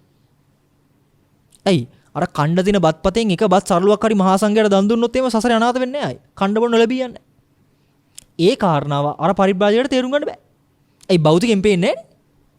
පැහැදිලිද? ඒකයි මොකද චින්තනය කියන එක භෞතිකයෙන් බලන්න බෑ. භෞතිකය කිව්වම ඔයගලන්ට හිතෙන්න පුළුවන් මේ ඉස්සරහා පේන දේවල් කියලා. ඒක විතරක් නෙමෙයි භෞතිකය කියලා කියන්නේ. හරිද? භෞතිකය කියන එකට ওই සිතුවිලි මට්ටමක් තියෙනවා. අපි හිතනවා කියන්නේ ඕකත් භෞතිකයි තමයි. අභ්‍යන්තර නැහැ. හරිද? සලායතන බංග සූත්‍රය බලන්න. භෞතිකයි ඔය තියෙන සිතුවිල්ල. කතා කරන වචන, ක්‍රියාත්මක වෙන ක්‍රියාකාරකම්, ඒ වගේම හිතන සිතුවිලි සියල්ල භෞතිකයි. ඒක ගොඩ යamak නැති. තේරෙනවද? ඒකයි පිටුන්නේ ධර්මයක් අහනකොට අවසානයේදී ගිරවෙක් බිහි වෙන එක නෙමෙයි වෙන්න ඕනේ. පැහැදිලිද? එතනදී අවබෝධයක් එන්න ඕනේ. ඒ කියන්නේ ධාපනයක් ලැබෙන්න ඕනේ. අධ්‍යාපනයක් නෙමෙයි ලැබෙන්න ඕනේ. පැහැදිලිද? එතකොට තමයි ඇඟට නොදෙනී ඒ මනුස්සයා මනුස්සකමින් පිරෙනවා කියලා කියන්නේ. බලන්න අපි ඕනම දෙයක් ඉගෙන ගන්නකොට අපි ඕනම දෙයක් හදාරනකොට අපිට ස්වභාවයෙන්ම අපි මේ දේ ඉගෙන ගත්තා කියලා සර්ටිෆිකේට් එකක් ඕනේ නැද්ද? ඕනේනේ. ඕනේ. අනිවාර්යෙන් ඕනේ. පැහැදිලිද? මම මේ දේ කළා කියන එකට සතෙක් හරි සාක්කියට ඕනේ. තේනවද? කවුරු හරි සාක්කියට ඕනේ. ඉරි කෑල්ලක් හරි ගහලා තියන්න ඕනේ. ඇයි? අමතක වෙන හින්දා වුණා. ඔය කරන දේවල් අමතක වෙන හින්දා ඔය සාක්කිය ඕනේ. හැබැයි ධාපනේ නම් තියෙන්නේ නුවණ නම් අවදිලා තියෙන්නේ සාක්කිය ඕනේ නැහැ. තේනවද? ඕන තැනකින් ඕන වෙලාවක ඕන විදිහට සාක්කිය දෙන්න පුළුවන්. හරිද? හොඳට එකක් තේරුම් ගන්න. සාමාන්‍ය ලෝකේ නම් ප්‍රශ්න පත්‍රවල විභාගවලදී එකම ප්‍රශ්නේ ආයෙ රිපීට් වෙන්න පුළුවන්. එහෙම වෙනවනේ. කලාතුරකින් වාසනාවට එහෙම දේවලුත් ලැබෙනවා. සාමාන්‍ය මිනිසුන් හරි. හැබැයි වැඩේ තියෙන්නේ අපි හැමතිස්සෙම මුහුණ දෙන විභාගය හැමතිස්සෙම අලුත්. හරිද? මගේ කකුල කැඩිච්ච විදිහට නෙමෙයි තව කෙනෙක්ගේ කකුල කැඩෙන්නේ. හරිද? මට කතා කරන්න පුළුවන් විදිහට නෙමෙයි වෙන කෙනෙක්ට කතා කරන්න පුළුවන් වෙන්නේ. මම ඇවිදින විදිහට නෙමෙයි වෙන කෙනෙක් ඇවිදින්නේ. සල්ලෝ මට පේන විදිහට නෙමෙයි වෙන කෙනෙක්ට පේනවා. හරිද? මට හම්බෙනාම නෙමෙයි ඔයගොල්ලන්ට හම්බෙන්නේ. ඒතර අපි හැමෝටම හම්බ වෙන හැම සිටුේෂන් එකම සම්පූර්ණ අලුත්. මං අහන්නේ මෙහෙමයි. හරිද? අත්දැකීමකින් කෙනෙක්ට ජීවිතේ දිනනවා නම් අත්දැකීම් වලින්. එහෙනම් ඒ අත්දැකීම් වලට ලක් වෙච්ච සිද්ධි වගේම දේවල් ආයි රිපීට් වෙනවා නම් වැඩේ හරියි. හරිද? එහෙනම් අත්දැකීම් ඔක්කොම ටික ලැබුවට පස්සේ බය වෙන්න දෙයක් නැහැ. වැඩේ තියෙන අත්දැකීම් කියන තේරුමක් වෙන්නේ නැහැ. ඇයි මේ සම්පූර්ණ සිද්ධි අලුත්? හැම කෙනාටම තම තමන්ට ආවේනිකව ජීවිතය කියලා ජීවත් වෙන හැම තැනම අලුත්. ඒක කොහොමද අත්දැකීමකින් ඕගොල්ලෝ බේරෙන්නේ තන් ඉන්නේ? හරිද? පින්කම් හැමදාම කළා කියන්නේ අත්දැකීමක්. එතකොට පින්කම් කළා කියන එකෙන් ස්ථාවරත්වයක් එනවද? නෑ. පින්කම විතරක් කරන එක සාර්ථක නෑ. බහද? ඒක අර කියන්නේ කියමලට පින් දහම් කරන්න කියලා. ඒක හරිද නේ? පින් දහම් කරන්න කියලා හරිද? අපි පින කියන එක විතරක් කරනවා. ඇයි? ඒක භෞතිකයිනේ. අපිට දැනෙනවා හොඳට. මම මේක කළා, මේක දුන්නා, අර කළා කියලා. බණ ඇහුවා කියන එකත් එහෙම තමයි ඈ. භෞතිකයි ඔක ඈ. ඒතර භෞතික විදිහට මම මුලින් මොකද කිව්වේ? තමන් වපුරපු විදිහට අස්වැන්න ලැබෙනවා. අස්වැන්න ලැබෙන භූමිය. ඒක දැන් ප්‍රශ්නාර්ථයක්. ඒ චින්තනයේ මත මේක තීරණය වෙන්නේ. පැහැදිලිද? ඒතර පළදාව අඩුද වැඩිද කියන කියන්න බෑ හොඳේ. පැහැදිලිද? ඒකයි බුදුහාමුදුරුවෝ මතක් කරේ දෙන හැමදානෙම ආනිසංස වෙන්නේ නැහැ කියන එක. ඒතර අහන ඔක්කොම ටික හිම මහත්ඵල වෙන්නේ නැහැ. හරියට නුවණින් අහන්න ඕනේ. පැහැදිලිද? පැහැදිලි. මම කිව්ව කාරණා පැහැදිලිද? මම කියමින් ආපු ටික. එහෙනම් හොඳට තේරුම් ගන්න මේ භෞතිකව හිතන චින්තනය නෙමෙයි කතා කරන්නේ මෙතන. පැහැදිලිද? භෞතිකව කරන කතාවක් නෙමෙයි අදාළ. භෞතික දර්ශනයකට ආපු ගමන් භෞතික ආගමකට ආපු ගමන් අනිවාර්යෙන් අපිට ප්‍රතිපත්තියක් ඕන වෙනවමයි. මෙතනින් පස්සේ මොකද්ද? මෙතනින් පස්සේ මොකද්ද? මෙතනින් පස්සේ මොකද්ද? ඕක අහන්න වෙනවා. ඇයි එකක් අමතක වීමේ බිය. හරිද? අමතක වීමේ බිය හින්දා තමයි දිගට ප්‍රැක්ටිස් කරන්නේ. දැන් 8 වරක් 7 කීයද කියලා අහුවොත් එහෙම කීයද? ඈ 56නේ. 9 වරක් 9. එනවනේ පටස් ගාලා. ඔය එන්නේ මොකෙන්ද? නුවණින්ද දැනුමෙන්ද? බහුතරය දැනුමින් එන්නේ. ඇයි පොඩි කාලේ අත පට්ට යන්න ගහලා දිනවනේ සර්ලා. පාඩම් කරන්න කියලා. ඒක හින්දා හොඳට පත්‍යම් ගලා තින්නේ දැන්. ඔක භෞතිකයි පිටමද. බෑද? අර කියමනක් තියෙන විහිළු කතාවකුත් මේ ඇල්බර්ට් අයින්ස්ටයින් උගන්වපු තියරිස් ඔය කියලා දුන්න ඉක්වේෂන් සාමාන්‍ය ලෝකෙට හොයන්න බැරි වෙච්ච දේවල්. එච්චර අමාරුයි. හැබැයි ඒ මනුස්සයා දැන් මැරලා ඉපදිලා දැන් ඉපදිලා ආයි විශ්වවිද්‍යාලයක ඉගෙන ගන්නවා නම් මිනිහා කලින් කියලා දුන්න ටික Tamanට තේරුම් ගන්න බැරුව අමාරු ඉන්නවා කියලා කියලා කියන්නේ. බෑද? ඇයි එකම දේ ආයි කරන්න බෑ. තේරෙනවද මේ Taman ගෙවන ජීවිතේ යුනික් කියන එක තේරෙනවද? ඉතින් ඒක අතිශය ආවේනිකයි. නිකන් හිතන්න මම මගේ අත්දැකීමක් ඕගොල්ලන්ට කියලා දුන්නාම ඕගොල්ලන්ගේ ජීවිතේ සාර්ථකව මුහුණ දෙන්න පුළුවන් වෙනවා නම් පින්වත්නි ඒක ලේසි කරන්න. හරිද? බුදුහාමුදුරුවෝ කියන්නේ සියලු අත්දැකීම් වලින් පරිපූර්ණ වෙච්ච කෙනෙක් නේ. මොකද පාරමිතා එච්චර පුරලා තිනවා. සියල්ල සම්බන්ධව දන්නවා. හැබැයි බුදුහාමුදුරුවන්ට අත්දැකීම ෂෙයා කරා කියලා බෑනේ අපි උඩ දාන්න. අපි කරන්නේ මොකද්ද කියන්නකෝ? ඒ අත්දැකීම් ටික කතාවක් වගේ අරගෙන ඒක කරන්න උත්සාහ කරන එක. පැහැදිලිද? ඒක නෙමෙයි හරියන්නේ. අපිට තව කෙනෙක් වගේ වෙන්න බෑ. හරිද? අපිට කරන්න පුළුවන් වෙන්නේ මොකද්ද? තමන්ගේ හොඳම වර්ෂන් එක බවට පත් වෙන එක. අනිත් කෙනෙක්ව කොපි කැට් කරන එක නෙමෙයි ආ. තේරෙනවද? අනිත් කෙනෙක්ව ඉමිටේට් කරන එක නෙමෙයි කරන්න තියෙන්නේ. තමන්ගේ හොඳම වර්ෂන් එක බෙස්ට් වර්ෂන් කියලා කියන්නේ. හොඳම එක. එතනට එන්නයි දර්ශනයක් තියෙන්නේ. දැනුමකින් වෙන්නේ පින්වත්නි තව කෙනෙක්ව කොපි කරන්නේ කොහොමද කියලා දෙන එක. ඕහින්ද තමයි ස්ට්‍රෙස් වෙන්නේ. හරිද? ડિප්‍රෙෂන් වෙන්නේ. මිනිස්සු බොහෝ දුරට මැරෙන්නේ සිය දින සාගන්නේ ඇයි කියලා හිතෙන්නේ. අනිත් මිනිස්සුන්ගේ ජීවිතත් එක්ක තමන්ගේ සංසන්දනය කරනවා. මොකාටද කරන්න පුළුවන් කියන්නේ ඕක? මෙහෙමයි මිනිසුත් එක්ක සංසන්දනය කරනවා නම් පින්වත්නි බල්ලෙක් එක සංසන්දනය කරගන්නකෝ. තමන්ට හුඟක් හොඳ සතුටක් එයි. ඇයි මම බල්ලෙක් උන්නේ නැහැ කියලා. හරිද? මොකද මේ ලෝකයේ මිනිස්සු කවදාවත් තමන්ගේ තියෙන අඩුපාඩුව පෙන්වන්න කැමති වෙන්නේ නැහැ. ඇඳුම් පැළඳුම් හැදිලා තින්නේ ඒ හින්දා. මේකප් හදලා තින්නේ ওই හින්දා. ගෙවල් දොරවල් හැදෙන්නේ ඔය භෞතික සියලු ආටෝප ටික හැදෙන්නේ ඇයි? තමන් පර්ෆෙක්ට් නම් ආය අලුතෙන් ගන්න දෙයක් නැහැ නේද? බාහිර මොනවා හරි ලෝකෙට බිහි වුණේ නිෂ්පාදනයක් විදියට අඩුපාඩුවක් තියෙන හින්දා. ඒක තේරෙනවද? ටෙලිවිෂන් එන්නේ ඇයි? අඩුපාඩුවක් තියෙනවා මිනිස්සුන්ට බලන්න ඕනේ. සින්දු හදන්නේ ඇයි? අහන එකේ අඩුපාඩුවක් තියෙනවා. ඒ හින්දා හදන්න ඕනේ ප්‍රොඩක්ට් එක. විකිනනවා ඉතින්. පහළ මං කියන එක. පර්ෆෙක්ට් නම් තමන්ගේ හොඳම වර්ෂන් එක නම් හොයන්න දේවල් නැහැ ආයේ. අවම අල්පේච්ඡ ජීවිතයට යන්න පුළුවන්. සිව්පසෙට. ඊට පස්සේ කණ්ඩෝනේ මේක කියලා විභේදනයක් නැහැ. ලැබෙන දේ වළඳන්න පුළුවන්. ලැබෙන දේ දාන්නට ගන්න පුළුවන්. ලැබෙන දේ කාලා බිලා ඉන්න පුළුවන්. පැහැදිලිද? අපිට හිතෙන්න පින්වන්දි සතුට කියලා කියන්නේ අතිශය භෞතිකයෙන් සාර ගර්භ වෙලා සෞභාග්‍යමත් වුණොත් තමයි ඒක තමයි අපි සතුටයි කියලා කියන්නේ. හොඳට තේරුම් ගන්න භෞතිකයට වටිනාකමක් සෑහෙන ඇවිල්ලා තියෙනවා නම් එච්චරට හිඟන්නේ. ඇයි මම එහෙම කියන්නේ?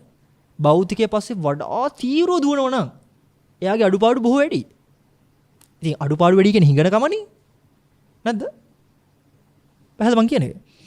ඒ හින්දා හොඳට තේරුම් ගන්න හිතන කියන කරන දේවල් වලින් Tamanට ලැබෙන සැනසීම කියන්නේ හිඟනකම. ඒක එච්චර හරියන එකක් නෙමෙයි. පැහැදිලිද? අඩුපාඩු පුරව ගන්න එක නෙමෙයි වෙන්න ඕනේ. හරිද? හොඳම වර්ෂන් එක වෙන එක. හරිද? අඩුපාඩු පුරව ගන්න වෙන්නේ තව සංසන්දනය කරන්න ගිය ගමන්. අරයත් එකමාව එහෙම. අරකට එක මේක. ඒතර තමයි අපිට සැනසීමක් තියෙන්නේ. අපිට හිතනවා අපි දෙයක් තේරුම් ගත්තා අපි මේක අර විදිහට හැදුවා නම් හරි. ඔයගොල්ලෝ මම කියනවාට හිතලා බලන්න ඕගොල්ලෝ පොඩි කාලේ දන්න කාලේ ඉඳන් මතක ඇති කාලේ ඉඳන් හිතපු කියපු කරපු දේවල් තමන්ට ආවේනිකව කරපු දෙයක් තියෙනවා නම් උදාහරණයක් දෙන්න. තමන්ම හොයාගෙන කරපු දෙයක්. ඇවිදින එකවත් එහෙම කරන්නේ නැහැ. හරිද? පොඩි කාලේ දන ගගා ඇවිදින කොටවත් ඔහොම කරන්නේ නැහැ. තනියෙන් කරන්නේ නැහැ. බලාගෙන කරන්නේ. බැලුවද? මේ ලෝකේ කිසිම කෙනෙක් තමන්ට ආවේනිකව දෙයක් උලුප්පන්නේ නැහැ. ඇයි හැමෝම අධ්‍යාපනයක ඉන්නේ? දර්ශනයක නෙමෙයි ඉන්නේ. හරිද? සංසන්දනයෙන් කරන්නේ. ඒතර නිකන් හිතන්න දැන් අපි ලෝකේ විභේදනයේ කතා කරාට පෝසත් දුප්පත් අනම්මනම් කියලා.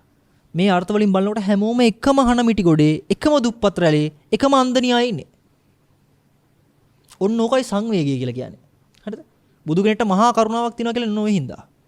හරිද? ලෝකයා දිහා දැක්කහම බුදුහාමරට අති සංවේගයක් එනවලු. මොකද්ද කරන්නේ කියන එක මේ මිනිස්සු. හරිද? අර කතාවේ තියෙන්නේ බුදුහාමරට ධර්මයේ පවා දේශනා කරන එකට උකට ලියුණා කියලා. ඇයි මෙච්චර දෙයක් කිව්වට තේරුම් ගන්නත් ඇයිද කියන එක. හරිද? ඒක හරියට නිකන් හිතන්න පින්වන්දි මේ ලෝකෙට උල්කාපාතයක් කඩන් වැටෙනවා හරි. තව පැය ගානකින් ලෝකෙ විනාශ වෙනවා. ඕක දැකපු මේ ග්‍රහ තාරකා සම්බන්ධ විද්‍යාඥයෙක් කියනවා ඇවිල්ලා. හැබැයි මිනිසුන්ට ඒක ගැන හිතන්න වෙලාවක් නැහැ. ඊට වඩා ප්‍රශ්න තියෙනවා ලෝකයේ ඇතුලේ. හරිද? දැන් මට කියන්න ඔර විද්‍යාඥයන් මොකද හිතන්නේ? සංවේගයක් නැති වෙන්නේ. මෙච්චර මරාලයක් පාත් වෙනවා මේ අකුණ්ඩ මේක තේරෙන්නේ නැහැ කියලා හිතන්නේ. පැහැදිලිද? ඒකයි ප්‍රශ්නේ මේක. හරි. ඉතින් බුදු පියාණන් වහන්සේලා කියන ඒ උත්තමාංග ගුණයක් නුණක් තිබ්බා කියලා කියන්නේ නිකමට නෙමෙයි. ඔය තියෙන සංවේගය දැකලා දිනවා සත්‍ය මුහුණ පාන. පැහැදිලිද? ඒක හරි බුදුහාමුදුරුවෝ මතක් කරන්නේ මේ බුද්ධෝහම් බෝධිස්සාමි මුත්තෝහම් මෝචේ පරේ තින්නෝහම් තාරිස්සාමි සංසාරෝගා මහබ්බය කියලා. ඒක ලස්සන සියනවා දෙයක්. ඒ කියන්නේ මම බුදු වෙලා මේ සියලු දෙනාටම අවබෝධය ලබා දෙන්න කටයුතු කරනවා. හරිද? මම ඊතර වෙලා සියලු දෙනාම ඊතර කරනවා. හරිද? ඇයි? මිදෙන්න ඕන සසරේ හිර වෙලා ඉන්න සත්වයෝ සංසාර රෝගයේ තියෙන භයානකම දන්නේ නැහැ. ඒ හින්දා ඊතර කරවන්න ඕනේ. ඒ හින්දා තමයි බුදුහාමුදුරන්ට ඊටාම ඉහළ වන්දනාමානයක් පුද කරන්න සුසුයි කියලා මතක් කරන්නේ. මොකද එහෙම කරුණාවක් අපේ අම්මා තාත්තටවත් දෙන්නේ නැහැ. තේරෙනවද? අම්මලා තාත්තලාගේ දින නොදැනුවත්කම, පරම්පරාගතව ආපු නොදැනුවත්කම, සීල සත්‍යයන් තියෙන නොදැනුවත්කම හැමෝටම පොදුයිනේ. ඒක අම්මා තාත්තලා විශේෂයක් නැහැ. අම්මලා තාත්තලා කියලා දුන්නේ ඒගොල්ලෝ දන්න හොඳම දේ. හරිද? අපි ඒක ප්‍රශ්න කරන්නේ නැහැ කවදාවත්. අපි ඒ ටික හරි කියලාම ගන්නවා. ඊට පස්සේ අපි අපේ ඉස්සරහ පරම්පරාවට කියලා දෙන්නේ අපි දන්න හොඳම දේ. අපිව ප්‍රශ්න කරලවත් නැහැ. හරිද? නිකන් හිතන්න අහස නිල් පාටයි කොහොම ප්‍රශ්න කරනවද ඔයගොල්ලෝ? නෑ. බැරි වෙලාවත් ළමයි අහස නිකන් කහ පාටින් වගේ පාට කරලා තිබ්බොත් අන්න ප්‍රශ්නයක් එනවා. ඇයි කහ පාටින් පාට කළේ? ඇයි අපි දන්නව නිල් පාටයි කියලා නිල් පාට එක වෙන්න බෑ. එහෙම හිතන්නේ අපිට. අපි කවදාවත් අහලා නැහැ ප්‍රශ්නේ අහස නිල් පාට වෙන්නේ කොහොමද කියන එක. පැහැදිලිද? කොහොමද කියන එක දැනගත්තා නම් කහ පාට ඇඳ කියලා බය වෙන්න දෙයක් නැහැ. පැහැදිලිද මං කියන එක? චින්තනය වෙනස් වෙනවා. දැනුමට ආපු ගමන් හැමතිස්සෙම කෙස් වහලු පටලවා ගැනීම වැඩි වෙනවා. ගහමරා ගන්න එක සාමාන්‍ය වෙනවා. සංවාද සාකච්ඡා ඇති වෙන්නේ නැහැ. සම්පූර්ණ විවාද වෙන්නේ. මොකද්ද හරි කියන එක? එනේ තමන්ගේ මතේ හරි කියන එක ඔප්පු කරන්න ඊට පස්සේ සංවාද යන්නේ. කොහොමද දෙයක් වෙන්නේ කියන සාකච්ඡාව ඇති වෙන්නේ නැතු වෙනවා. ඇයි අපි කලින්ම ප්‍රාමුකල් ඉවරයි මේක තමයි මේකේ විදිහ කියලා. පැහැදිලිද? ඒකයි පින්වන්දි අපිට මිනිස්සු මැරෙන්නේ. හරිද? මේ මිනිස්සයා මුස්ලිම් කාර්යය, මේ මිනිස්සයා දෙමළය, මේ මිනිස්සයා සිංහලයයි කියලා මැරෙන්නේ ඇයි? අර තින දැනුම නිසා. හරිද? ඕනම කෙනෙක් ඇතුලේ අවබෝධ කරන්න පුළුවන් නුවණක් තියනවා කියලා අපිට හිතන්න බෑනේ. අපි එච්චර අඳ බාලයි. එච්චර දූපත් මානසිකත්වය. මෙහෙමයි පින්වන්දි මම ඔය කියන එක සමහරලාට යුරෝපීය රටවල නැති වෙන්න පුළුවන්. ඒ මොකක්වත් නෙමෙයි හොඳේ. ඒගොල්ලෝ නීති රීති පද්ධතිය හදලා තියෙන මේ විදිහට. මේ සිස්ටම් එකක් හදලා තියෙන එතන. සිස්ටම් එකක් හදන්න වෙන්නේ ඇයි? සිස්ටම් එකක් හදන්න වෙන්නේ ඇයි? එතන ඉන්න කට්ටිය ප්‍රඥාවන්ත හින්දාද? එහෙමින්ද නෙමෙයි. ඇයි Tamanට සොයන් චින්තනයක් අවදි කරගන්න බෑ කල යුත්තේ මොකද්ද කියන එකට. ඒතකොට බල කරලා කරන්න වෙනවා. සිස්ටම් එකක් හරි හැදෙනවා නම් නීති රීති රාමුවක් අනිවාර්යෙන් එනවමයි. හරිද? ඒ හින්දා බලෙන් කූඩු කරලා හදන එක සාමාන්‍යයෙන් ප්‍රඥාවන්තයන්ට නම් තේරුමක් යන එකක් නෙමෙයි. මොකද එහෙම බැලුවොත් එහෙම හිරගෙදර ඉන්න මිනිස්සු පස්පව් කරන්නේ නැහැ වගේ නේද? ඇයි හොරගම් කරන්න බෑ. මිනී මරන්නත් බෑ. කාමීත්‍යාචාරයන්නත් බෑ. බොරු කියන්නත් බෑ. සිහිවිකල් කරගන්නත් බෑ. එහෙම බැලුවොත් එහෙම ඉතින් සාමාන්‍ය ගෙදරට ලයින් වලට හිර යන එක හොඳයි වගේනේ. තේරෙනවද පන්සිල් ලගින්න ඕන? තේරෙනව නේද? ඒක තාර්කික නෑ කියන එක. ඒතකොට තේරෙනවද බුදුහාමුදුරු මතක් කරන්නේ කොතනද? පඤ්ඤාවන්තස්ස ආයන් දමෝ නායන් දමෝ දුප්පඤ්ඤස. අනිත් එක සීලේ පදිට්ඨාය නරෝ සපඤ්ඤෝ කියලා වෙන්නන්නේ. සප්‍රාඥ සත්පුරුෂයට තමයි සීලය පිළිටන්නේ. හරිද? ඔය සම්පූර්ණ කාරණා ඔහොම පැහැදිලි කරලා තියෙන එකේ තියෙන විශ්මය තේරෙනවද? පෙන්වන්නේ ප්‍රඥාව අවදි කරගත යුතුමයි. නැත්තම් මිනිස්සු මොකද්ද කරන්න කියන්නකෝ? භෞතික චින්තනෙන් හිතලා බුදුහාමුදුරුවෝ පෙන්නපු සීලය කියලා යන්නේ හිරේට. තේරෙන්නේ නැද්ද ඒක? හිරකාරයා කරන එක නෙමෙයි අපි සීල් කියලා හිතන් ඉන්නේ. නැද්ද? ඒව තමයි හිතන් ඉන්නේ. ඒවට කියන්නේ සිල් වෘත කියලා. බුදුහාමුදුරුවෝ එක හෙලා ප්‍රතික්ෂේප කරා ඔය ටික කරන්න එපා කියන එක. ඕක කරොත් මහන්නේ ප්‍රශ්නේ මේකයි. බාහිරින් භෞතිකයෙන් සනසීමක් ලැබෙයි. මම මෙච්චර දෙයක් කරා, මම මෙච්චර වෙලා S2 වහන් හිටියා ලැබෙනවා. හරිද? මම බල්ලෙක් වගේ ජීවත් වුණා, මගේ කර්මෙ ගෙවෙන්න ඇති ලැබෙනවා. හැබැයි වැඩේ තියෙන්නේ චින්තනය අවුල්. මම අර මුලින්ම කිව්වට සම්බන්ධයි හොඳේ. චින්තනය අවුල් වුණාට පස්සේ Tamanට ආයි මොකද වෙන්නේ කියලා Tamanටවත් තේරෙන්නේ නැහැ. පැහැදිලිද මං කියන එක?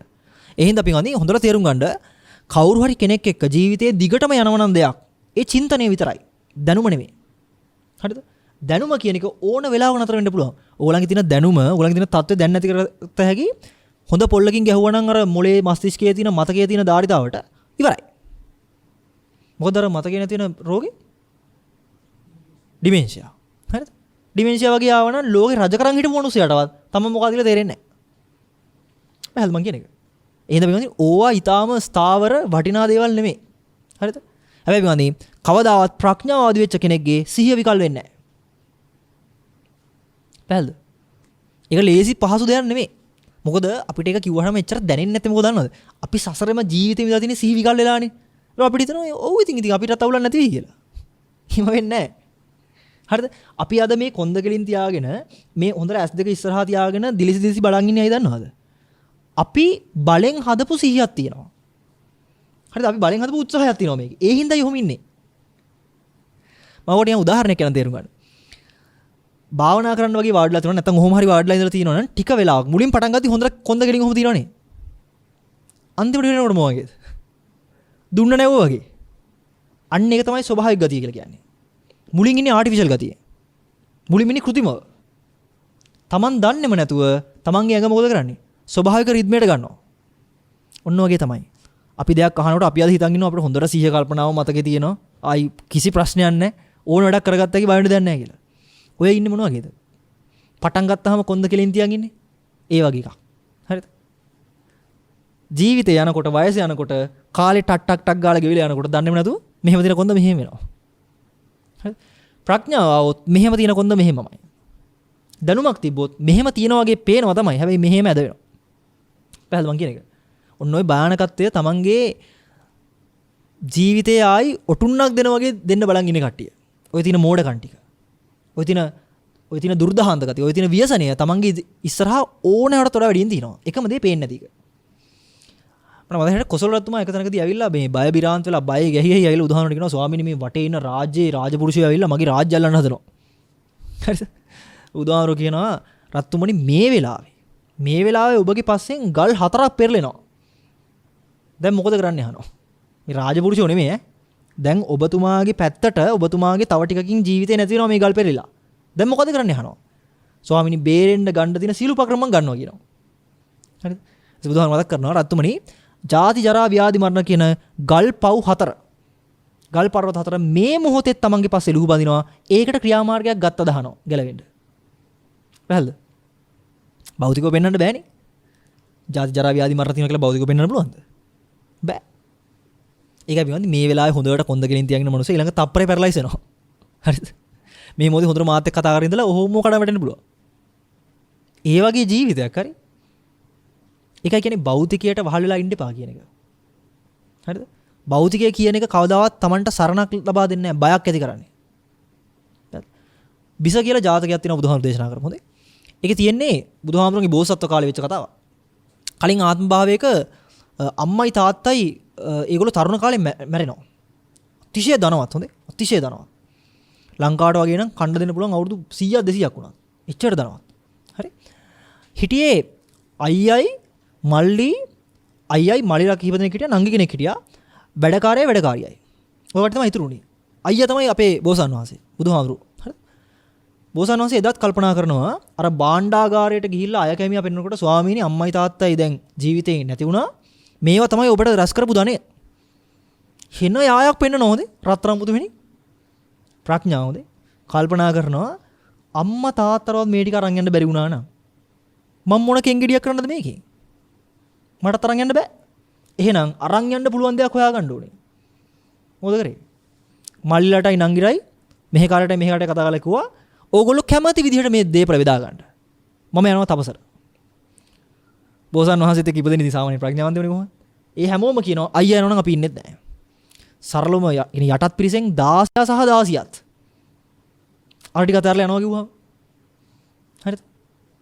මුළු ගෙවල් දොරවල් වල තියෙන සියලු ජනේල් දොරවල් ඇරලා දාලා ඕන කෙනෙක් ඕන දෙයක් අරන් යත්වා කියලා යනවා. පැත්තවත් බලන්නේ නැලු. ඊටාම උත්කෘෂ්ඨ ප්‍රඥාවක් හොඳේ මේගොල්ලන්ට තිබ්බේ. මේගොල්ලෝ ගිහලා අති වූක්ෂ තපස් රකින්නවා. ඒ කියන්නේ විමුක්තියක් ලබා ගන්න ඕනි කියලා. හරිද? ඒ කියන්නේ මොකද්ද භෞතිකයෙන් ලබන්න බැරි දෙයක් ලබන්න ඕනේ කියන ප්‍රඥාවෙන් කරන්නේ. සක්‍ර දේවේන්ද්‍රයාගේ පාණ්ඩු කම්බල සෛලාසනේ රත් වෙනවා කියලා කියන්නේ. ওই වගේ අතිශය උත්කෘෂ්ඨ ගුණ තියෙනකොට. එයා බැලුවම තේරෙනවා මේගොල්ලෝ තපස් රකින්නවා. සක්‍රයට ඕනනවා ඇත්තම තපස් රකින්නේ ඇත්ත පරමාර්ථයද කියලා බලන්න. මොකද කරන්නේ? මේගොල්ලන්ගේ දවල් දාණය අර 7 දෙනාට එක දවසට එක ගානේ කෙනෙක්ට බාර දීලා තියෙනවා. අද ඔයා ගිහිල්ලා කැලේට දලු පළතුරු කඩන් ඇවිල්ලා තියන්න කොටස් 6ක් බෙදලා ඔයා කොටස අරගන්න ඉතුරු කොටස් 6 ටික ඉතුරු කට්ටිය ගනි. සක්‍රයා කරන වැඩේ හැමදාම අර මහා බෝසත්න් වහන්සේ ප්‍රධාන තවුස අයියා එයාගේ දාන කොට සංගනවා. පළවෙනි දවසේ හිතනවා මේ නායක තපස්තුමා අමතක වෙන්න ඇති. දෙවෙනි දවසේ හිතනවා මොකක් හරි මගෙන් ගැටලුවක්වත් ප්‍රශ්නයක්වත් උනාද දන්නේ නැහැ. මාතක අමනාප වෙලාද දන්නේ නැහැ කියලා. තුන්වෙනි දවසෙත් මේක හම්බෙන්නේ නැහැ. දාන්නේ නැහැ. හතරවෙනි දවසේ හැමෝටම කතා කරලා කියනවා මගේ අතින් වැරද්දක් වුණා නම් අනේ සමා වෙන්න මං හිතලා මතලා උනාට වැරද්දක් කළේ නැහැ.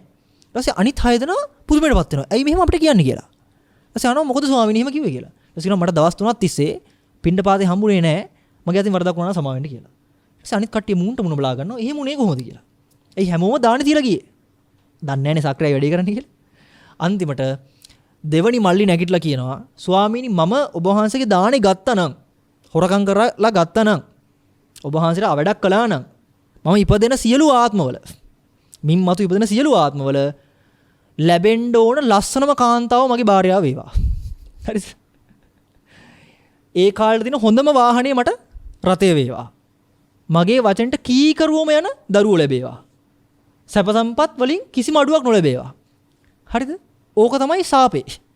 මම මට සාප කරගන්නවා ස්වාමීනි මෙහෙම කියලා කියන්නේ. සක්‍ර කල්පනා කරනවා මොකද්ද මේ කියන්නේ කියලා දැන්. ඒ සාමාන්‍ය මිනිස්සු වැඳලා දේවාල පස්සේ ගිහිල්ලා ඉල්ලන ටික මේ මිනිස්සු කියනවා සාපයක් විතර මට මේ ටික ලැබෙන්න කියලා මම හොරකම් කළා නම්. හරිනම් අපි මොනවද කියන්නේ මම හොරකම් කළා නම් මගේ කිසිම දෙයක් මට නොලැබේවා. කොහොමනේ අපි හිතන්නේ? අරගොල්ලෝ අනිත් පැත්තට හිතන්නේ. දෙවනි මල්ලිත් ඔහොමයි. මෙහි කාර්ය පවා කියන්නේ ඕක. අන්තිමට ගිහිල්ලා කියනවා මට මේ ගම් ප්‍රදේශ විතරක් නෙමෙයි රට රාජ්‍ය විතරක් නෙමෙයි සක්වලේම රජකම ලැබේවා. මං හොරකම් කළා නම්. සක්‍රයට දැන් අර තමන් කරපු දේ නැත්තම් මේ කට්ටියගේ සීල පරීක්ෂා කරන එක නෙමෙයි දැන් ප්‍රශ්නේ උනේ. සක්‍රය කල්පනා කරා මොනවද මේ ප්‍රාර්ථනා කරන්න කියලා. ඇත්තම සාමාන්‍ය මිනිස්සුගේ ප්‍රාර්ථනාවක් නෙමේක.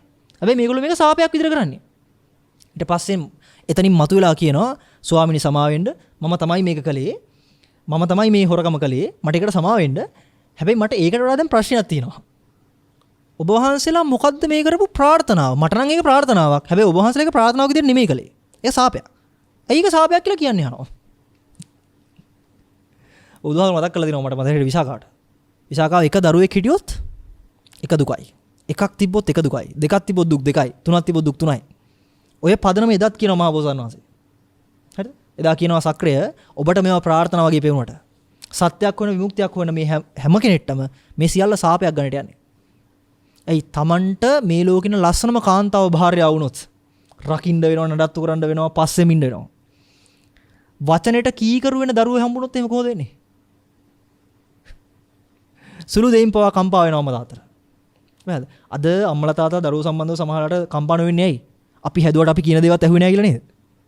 එඳ හිත හදා ගන්නවනේ. අරින් බැරි වෙනවා කරන්නේ. එඳ පින්වන්දි ඕගොල්ලෝ එක දෙයකට අයිතිකාරයෝ වුණොත් දුක් තුනක් තියෙනවා ගෙවන්න. එකක් තමයි මුර සේවයට යන්න වෙනවා ඒ භාණ්ඩය රකින්න. ගන්න දේ රැක් ගන්න බෑ. මුර සේවයට යන්න වෙනවා. අනිත් එක පිරිසුදු කරන්නන්ට කුලිය මලිය ගෙවන්න වෙනවා. නැත්තම් තමන් පිරිසුදු කරන්නෙක් වෙනවා. ක්ලීනර් කෙනෙක් වෙන්න වෙනවා. ඇයි? ගත්ත දේ පිරිසුදු කරලා නතු කරන්න එපා. අනිත් එක මොකද්ද? ඔය මොන දේ සන්තක කරගත්තත් ඒකාන්ත නියත ධර්මතාවය මොකද්ද? විනාශලා යනවා. එදාට අඬන්න වෙනවා. දුක් වෙන්න වෙනවා.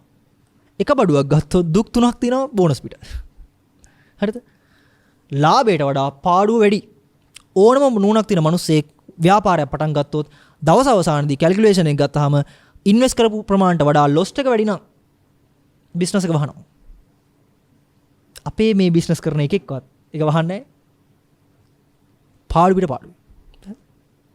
ඒක ප්‍රශ්නේ. හරි.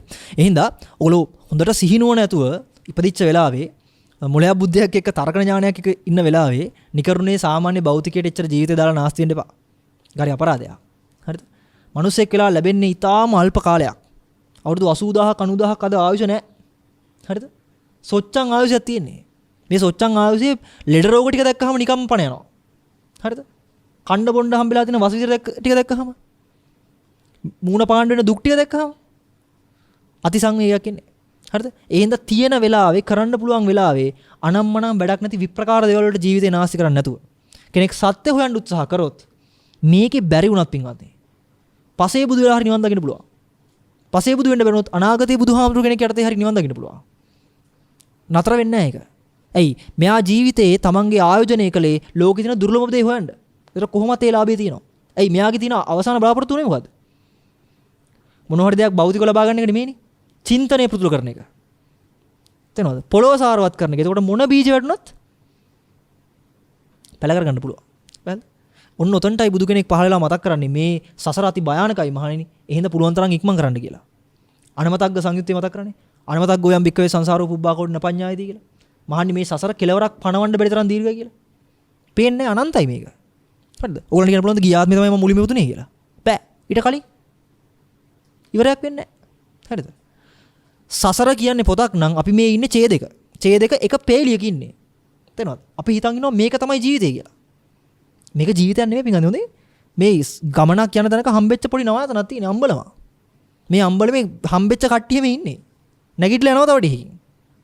හරිද? අම්බලමේ හම්බෙච්ච කට්ටියත් එක්ක වැඩිපුර හාදගම් තියාගන්න එපා. තේරෙනවද? කලියුත්ත කළා තමන්ගේ පැත්ත බලාගන්න. නැත්තම් මේක අඬල ඉවරයක් වෙන එකක් නෑ. නේද? මම ඒක කිව්වේ පින්වත්නි මේ සාමාන්‍ය ලෝකේ වෙන නයි නාඩගම් වලට අඬින්න ගියොත් කාලේ සමානවම යනවා. අම්මා මැරුණාම ඇඬුවත් එක කාලෙම යනවා. අම්මා මැරුණේ කොහොමද කියලා හොයනකොටත් එකම කාලේ යනවා. තේරෙනවද? හැබැයි වඩා වටිනවා අම්මා මැරෙන්නේ කොහොමද කියන එක හොයන එක. පැහැදිලිද? අම්මා මැරුණාම අඬන එක නෙමෙයි. පැහැදිලිද? ඒ හින්දා ලැබිච්ච වෙලාව උපරිම ප්‍රයෝජන ගන්න කියන එකයි මට මතක් කරන් තියෙන්නේ. මොකද මම මේක කියන්නේ දීර්ඝව. මොකද සමහර ලාවට මේ බණ ඇහුවට පස්සේ ආයි බණක් අහන්න ලැබෙන්නේ නැහැ. හරිද? ආයි ස්වාමීන් වහන්සේලමක් දකින්න වෙන එකක් නැහැ. මොකද අපි තුල අත්‍යන්ත බරපතල කැමැත්තක් තියෙනවා නම් ධර්මය හොයන්න ඕනේ කියලා එයා හොයනවා කොහොමද? හැබැයි බහුතර එහෙම නෙමෙයි. වෙලාවක් ලැබුණාම විවේකයක් ලැබුණාම කාට හරි පිනක් අනුමෝදන් කරන්න ඕන වුණාම ඕවට තමයි මතක් වෙන්නේ. හරිද? ඕවා මේ ශාසනයේ ප්‍රධාන මූලික ඵල කියලා පෙන්වන්නේවත් නැහැ ඕවා. පින් අනුමෝදන් කරන ඒවා, දානයක් දීලා මළගේ ඥාතීන්ට පින් ටිකක් දෙන ඒවා, නිකන් විවේකයක් තිබන් බණහන ඒවා ගණන් ගන්නවත් නැහැ ශාසනයේ ධර්මයක් එක බලනකොට. නේද? ඕවා බෝනස් ඒවා. කවුරු කෙනෙක් යම් දෙයක් කරනවා නම් බෝනස් එක බලාගෙන තේරුමක් නැහැනේ. වැටුපට අමතරව ලැබෙන එකක් බෝනස් එක කියලා කියන්නේ. වැටුප වගේ තමයි දර්ශන ඥානය. බෝනස් එක තමයි හම්බෙන පින. පැහැදිලිද? අපි පින් කරනවා නිවන් දකින්න බලාගෙන. එහෙම වෙන්නේ නැහැ. නිවන කියන්නේ කුමක්ද කියන එක හොයනකොට ස්වභාවයෙන්ම පින තමයි ඉස්මතු වෙන්නේ. පැහැදිලිද? එහෙනම් අපිට හිතන්න විමසන්න පැතිකඩක් තියෙනවා මේකේ. හරිද? ඒක අති අමාරුයි පින්වන්දේ. හරිද? අතිශය සියුම් සහ ගැඹුරු පෙනුමක් ඇති දෙයක් ඕක. මම එදත් මතක් කරා දෙයක් ඊටාම සංකීර්ණයි නම් සරලවම අපිට කියන්න පුළුවන් අපිට ඔක තේරෙන්නේ නැහැ අපි මෝඩයි කියලා. හරිද? අතාරින්න පුළුවන් නේ. අපිට කරන්න බෑ කියලා. තව දෙයක් තියෙනවා නම් ඊටාම සරල. අපිට කියන්න පුළුවන් හිත හදාගන්න පුළුවන් ඕන වෙලාවක බලන්න පුළුවන් නේ හඳුරන්නේ.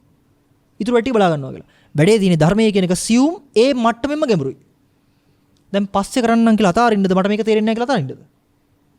බෑ කරන්න. පැහැදිලිද? ඒ හින්දා අපිට සසරේ හම්බ නොවෙච්ච එකම ලාභෙත් ධර්මයට අහගන්න එක. අනිත් ඔක්කොම ලාභ ටික හම්බෙලා තියෙන්නේ. හරිද? අම්මලා මැරලා දිනවා කඳු පිටින්. හරිද?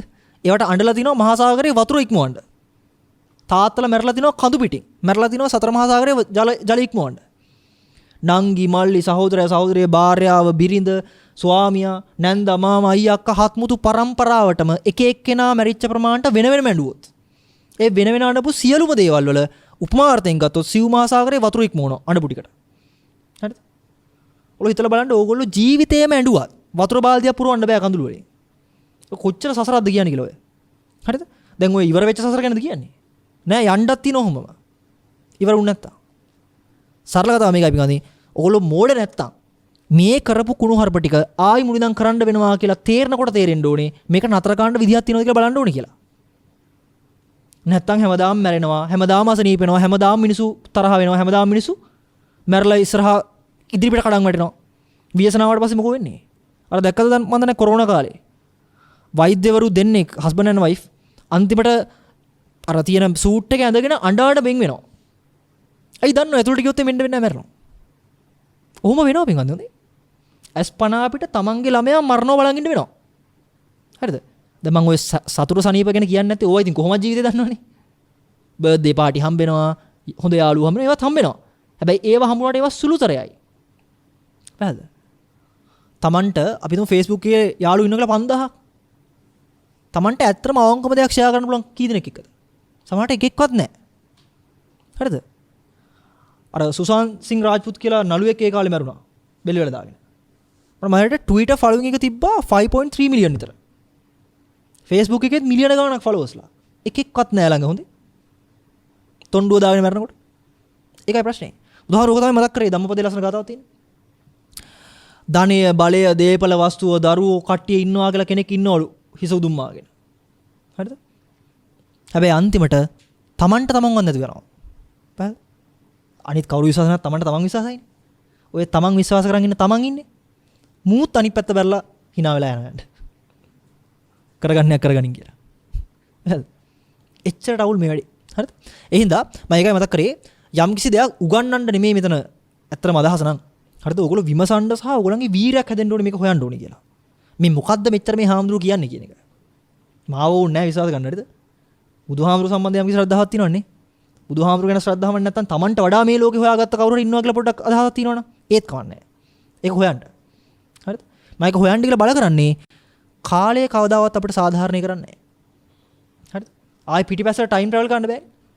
පිටිපස්ස වෙච්ච වැරදි හදන්න බෑ. පැහැදිලිද? වාසිය තමයි බුද්ධ දර්ශනයක් වගේ දර්ශනයක් ලෝකේ ජීවමාන කාලයක තියෙන පරම වාසිය පෙර කරපු වැරදි සම්බන්ධ දුක් වෙන දෙයක් නැහැ. හරිද? අඟුලිමාල කුමාරයා කතාවේදී බුදුහාමුදුරුවෝ දේශනාවක් කරනවා.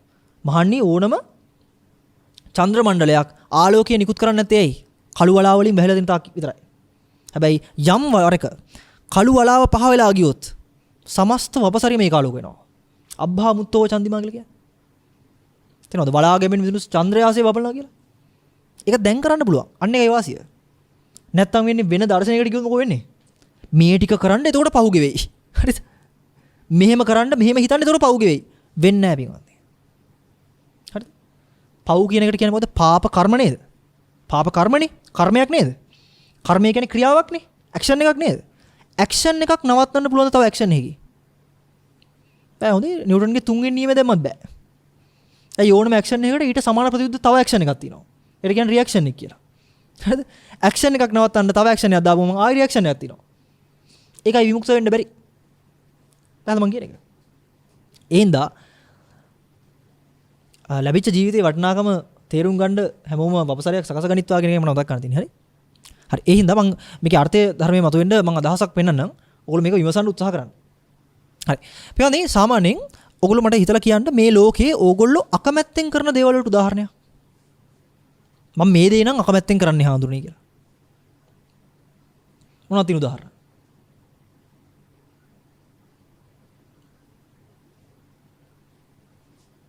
මේක අහගෙන අකමැත්තෙන් වේද? කරන්න දෙයක් නැති කමට දැන් වෙලා තියෙනවා. ඔයාලට හොඳ උදාහරණයක් තියෙනවා. ඔයාලන්ට කියන්න පුළුවන් හාඳුනේ මේ ලෙඩ රෝග නම් හැදෙන්නේ මට ඕන හින්දා නැත්තම් මම ආසාවෙන් නම් නෙමෙයි කියලා. මට නම් ඒවට ආස නැහැ කියලා කියන්න පුළුවන් නේ. නැත්තම් කියන්න පුළුවන් මම ඉපදිච්ච තැනට මම ආස නැහැ. මට නම් මේ වගේ තැනක් ඕන උන්නේ නැහැ ඉපදෙන්න කියලා කියන්න පුළුවන් නේද? නේ? මම නම් ආස නැහැ අම්මා මැරෙනවට. කියන්න පුළුවන්. ඒ කියන්නේ ආස නැති දේවල් ලෝකේ වෙනවද නැද්ද? නේ? මට හොඳට හිතලා කියන්න පිටින් ඕගොල්ලන්ට ඇත්තටම ප්‍රශ්නයක් වෙලා තියෙන්නේ ආස දේවල් වෙන එකද ආස නැති දේවල් වෙන එකද? ඈ? ආස නැති දේවල් වෙන එක නේ. අන්න හරි. ඒතර ඕගොල්ලෝ සොලියුෂන් එකක් හොයන්නේ මොකටද කියන්නකෝ? සොලියුෂන් එකක් හොයන්නේ ආස නැති දේවල් නොවෙන්න. ඒ කියන්නේ මොකද්ද? ආසම දේවල් වෙන්න. ඒකට කියන්නේ පිස්සු කියලා. හරිද? ඇයි? ලෝකේ තියෙනව නේද ධර්මතා 8ක්. 8ක් තියෙනවා. ඔය කියන්නේ අෂ්ටලෝක ධර්මය කියලා. අටලෝ දහම කියලා කියන්නේ. ඔය මොනවද තියෙන්නේ? සැප. තව ප්‍රශංසා, ලාභ, තව යස. ඔගොල්ලෝ නොකිය මොකද්ද කියන්නේ කියන්නකෝ? දුක, අලාභය, නිന്ദාව, අයස කියන ටික අපිට එපා. ඔක්කොම ටික සැප, ප්‍රශංසා, ලාභ, යස ගුණ නම් හරි. ලෝකේ තියෙන ධර්මතාවයට පිටුපානවා කියලා තේරෙන්නේ නැද්ද? තේරෙනවද? ලෝක ධර්මතාවයට පිටුපානවා කියන්නේ පිස්සු නැද්ද? පැහැද? හොඳට බලන්න හොඳේ. අපේ තියෙන ස්වභාවික චින්තනය ලෝක ධර්මතාවය පිළිගන්න කැමැත්තක් නැහැ. පැහැද? අනිත් පැත්ත බලන්න. අපි අකමැති කියලා කියපු දේවල් ටිකක් තිබ්බනේ. අසනීප වෙන එක, ඉපදෙන තන වෙනස් වෙන එක, හම්බෙන මිනිස්සු වෙනස්. ඒ අපි කැමති නැහැ නේද? හොඳට බලන්න පිළිගන්නේ. කැමති නැහැ කියනකොට කැමති නැහැ කියන එකේ කැමැත්තක් පවත්වනවා කියලා තේරෙනවද ඔයගලන්ට? මට සහෝදරියක් හොඳ කතාවක් වෙයි කතා නේද? මට අය අක්කා කිව්වේ මේ එක තැනකදී යාට කවුරු හරි බැනපු දෙයකට. දැන් මේ බණත් අහනවනේ මේගොල්ලෝ. එතන දැන් ආයි බයින්ඩ් හිතෙන්නෙත් නැහැ. හැබැයි යා කිව්වේ එයා නිකන් උයනකොට වාඩි වෙලා ඔෆිස් එකේ වැඩ කරනකොට යාට හිත ඇතුලෙන් මතක් වෙනවලු මූට මෙහෙම කිව්වා නම් හරි. මෙහෙම කිව්වා නම් හරි. මට මෙහෙම කියන්න තිබ්බා. නැත්තම් ධර්මයේ හරි කියලා දෙන්න තිබ්බනේ එහෙනම් ආයි බයින් එකක් නැහැ. ඔන්න ඔය ටික මතක් වෙනවා කොහොමද? යා මට හොඳ කතාවක් ඔයා කිව්වා. මට ඒවල හිතුනේ හාඳුනේ අපි දන්නේම නැතුව අරක අල්ලගෙන හොඳට තලුමරවන හපනව නේද කියලා.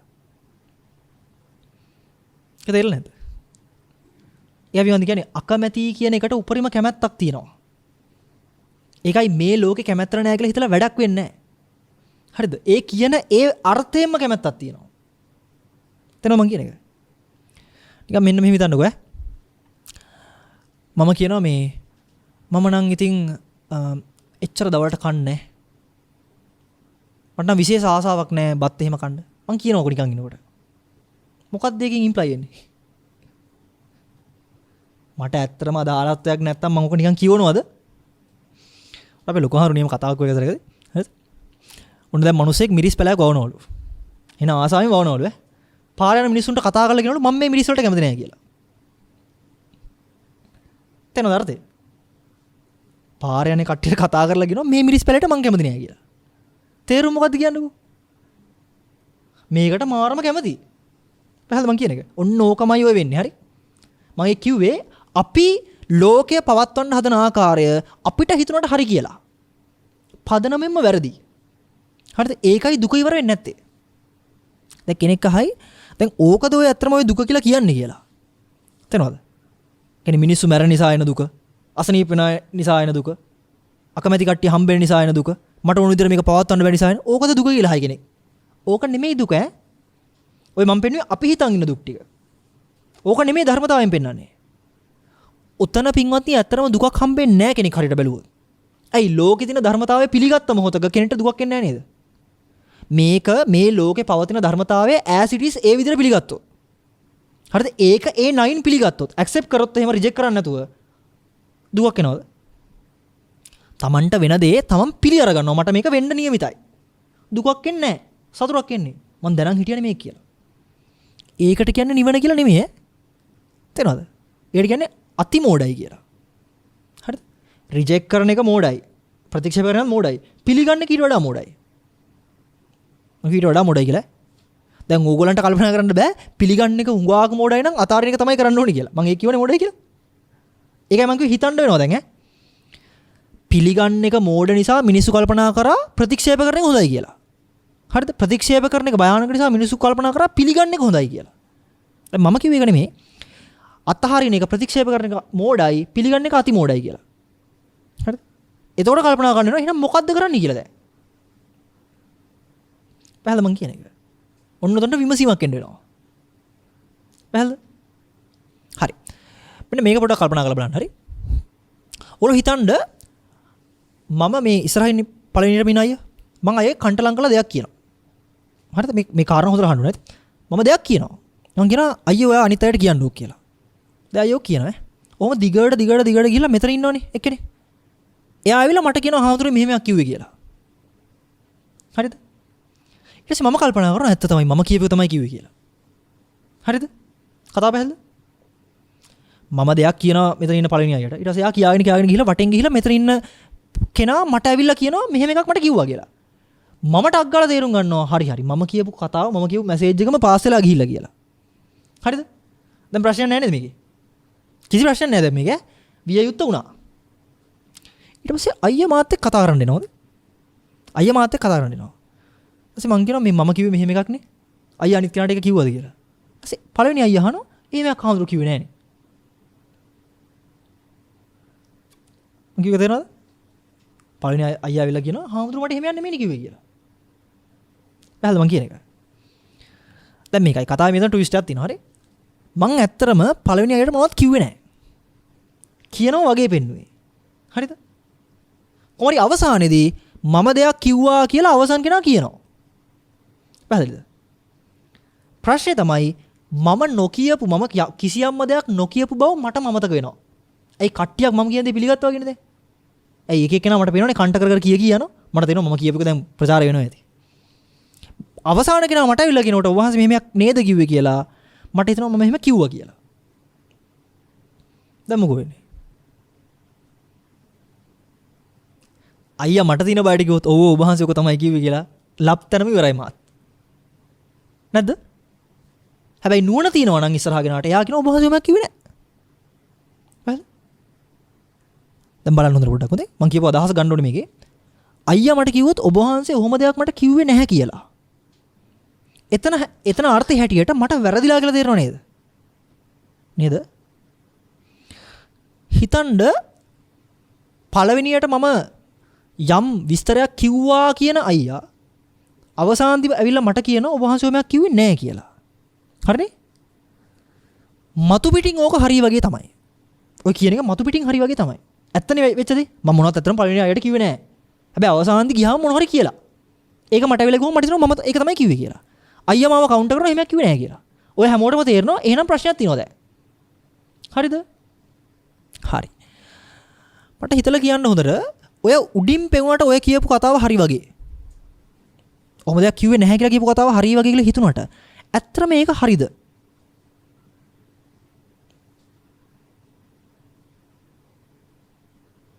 හා? දැන් ඔක වැරදි. හරිද? ඔක ඉතාලම වැරදි. ඇයි ඔහොම දෙයක් කිව්වේ නැහැ කියනකොට ඔහොම දෙයක් කියපු බවට අයියත් ගන්නවා. එනේ අයිය පිළිගන්නවා එහෙම එකක්. එනේ අර හිම දෙයක් වුණා ඒක ඔබ වහන්සේ කිව්වේ නැහැ කියලා කියන්නේ. පැහැදිලිද මං කියන එක? ඒකයි අපි ස්වභාවයෙන්ම යම් කිසි දුකක් කරදරයක් එනකොට අපි කැමති මොකටද කියන්නකෝ? දුක නම් තියෙන්නේ සැපට යන්න. දැන් අපි කිව්වම දැන් මම මතක් කරොත් එimhe සැප කියන්නේ ලොකු දුකක් කියලා අපිට ඕනේ මොකද්ද? දුකත් අයින් කරලා සැපත් නැහැයි කියන තැනට ගන්න. එතන මං කිව්ව එක. මම මුලින්ම කිව්වා අපිට සාමාන්‍ය ලෝකෙ මිනිස්සු විතර අපිට ඕනේ මොකද්ද? දුක, අලාභය, අයස, නින්දාව කියනවා අයින් කරලා සැප, ලාභ, ප්‍රශංසා ඔය කියන ටිකට තමයි අපි කැමති. ඒකේ මොකද්ද වෙන්නේ කියන්නේ දුක අයින් කළා සැපට එන්න කැමතිනේ. දැන් මම මේ කියපු උදාහරණයෙන් මම කලින් කිව්ව පටන් ගනිද්දී රිජෙක්ට් කරන එක මෝඩයි පිළිගන්න එක අති මෝඩයි කියලා. දැන් මම මේ කියපු උපමාවේදී රිජෙක්ට් කරන එක ගැන කොහොමද කතාව වෙවිලා නේද? පිළිගන්න එක වැරදි. ඒ වරදින්නේ අර කියපු උපමාවේ හැටියට මෙහෙම දෙයක් කිව්වේ නැහැ කියලා කියන්නේ. ඒ කියන්නේ මොකද්ද? සැපයත් ප්‍රතික්ෂේප කරනවා. ඒ කියන්නේ ඒකත් නැහැ කියලා ගන්නවා. පැහැදිලි මං කියන එක. ඕකට අපි කැමතියි පින්වත්නි. මොකද භෞතිකව ඕකෙන් සහනයක් තියෙනවා අපිට. ඒ හිතට දැනෙනවා, ඇඟට දැනෙනවා, කල්පනා කරන්න පුළුවන්, කතා කරන්න පුළුවන් නේ. දැනෙනවා. හැබැයි මම මේ කියපු සිද්ධාන්ත, මම මේ කියපු උපමාව ඇතුලේ ඔයාලට තේරෙනවද? ඕගොල්ලෝ මේ කතාව මොන විදිහට අර්ථ නිරූපණය කරන්න ගියත් ඇත්ත අර්ථය මැකෙනවා.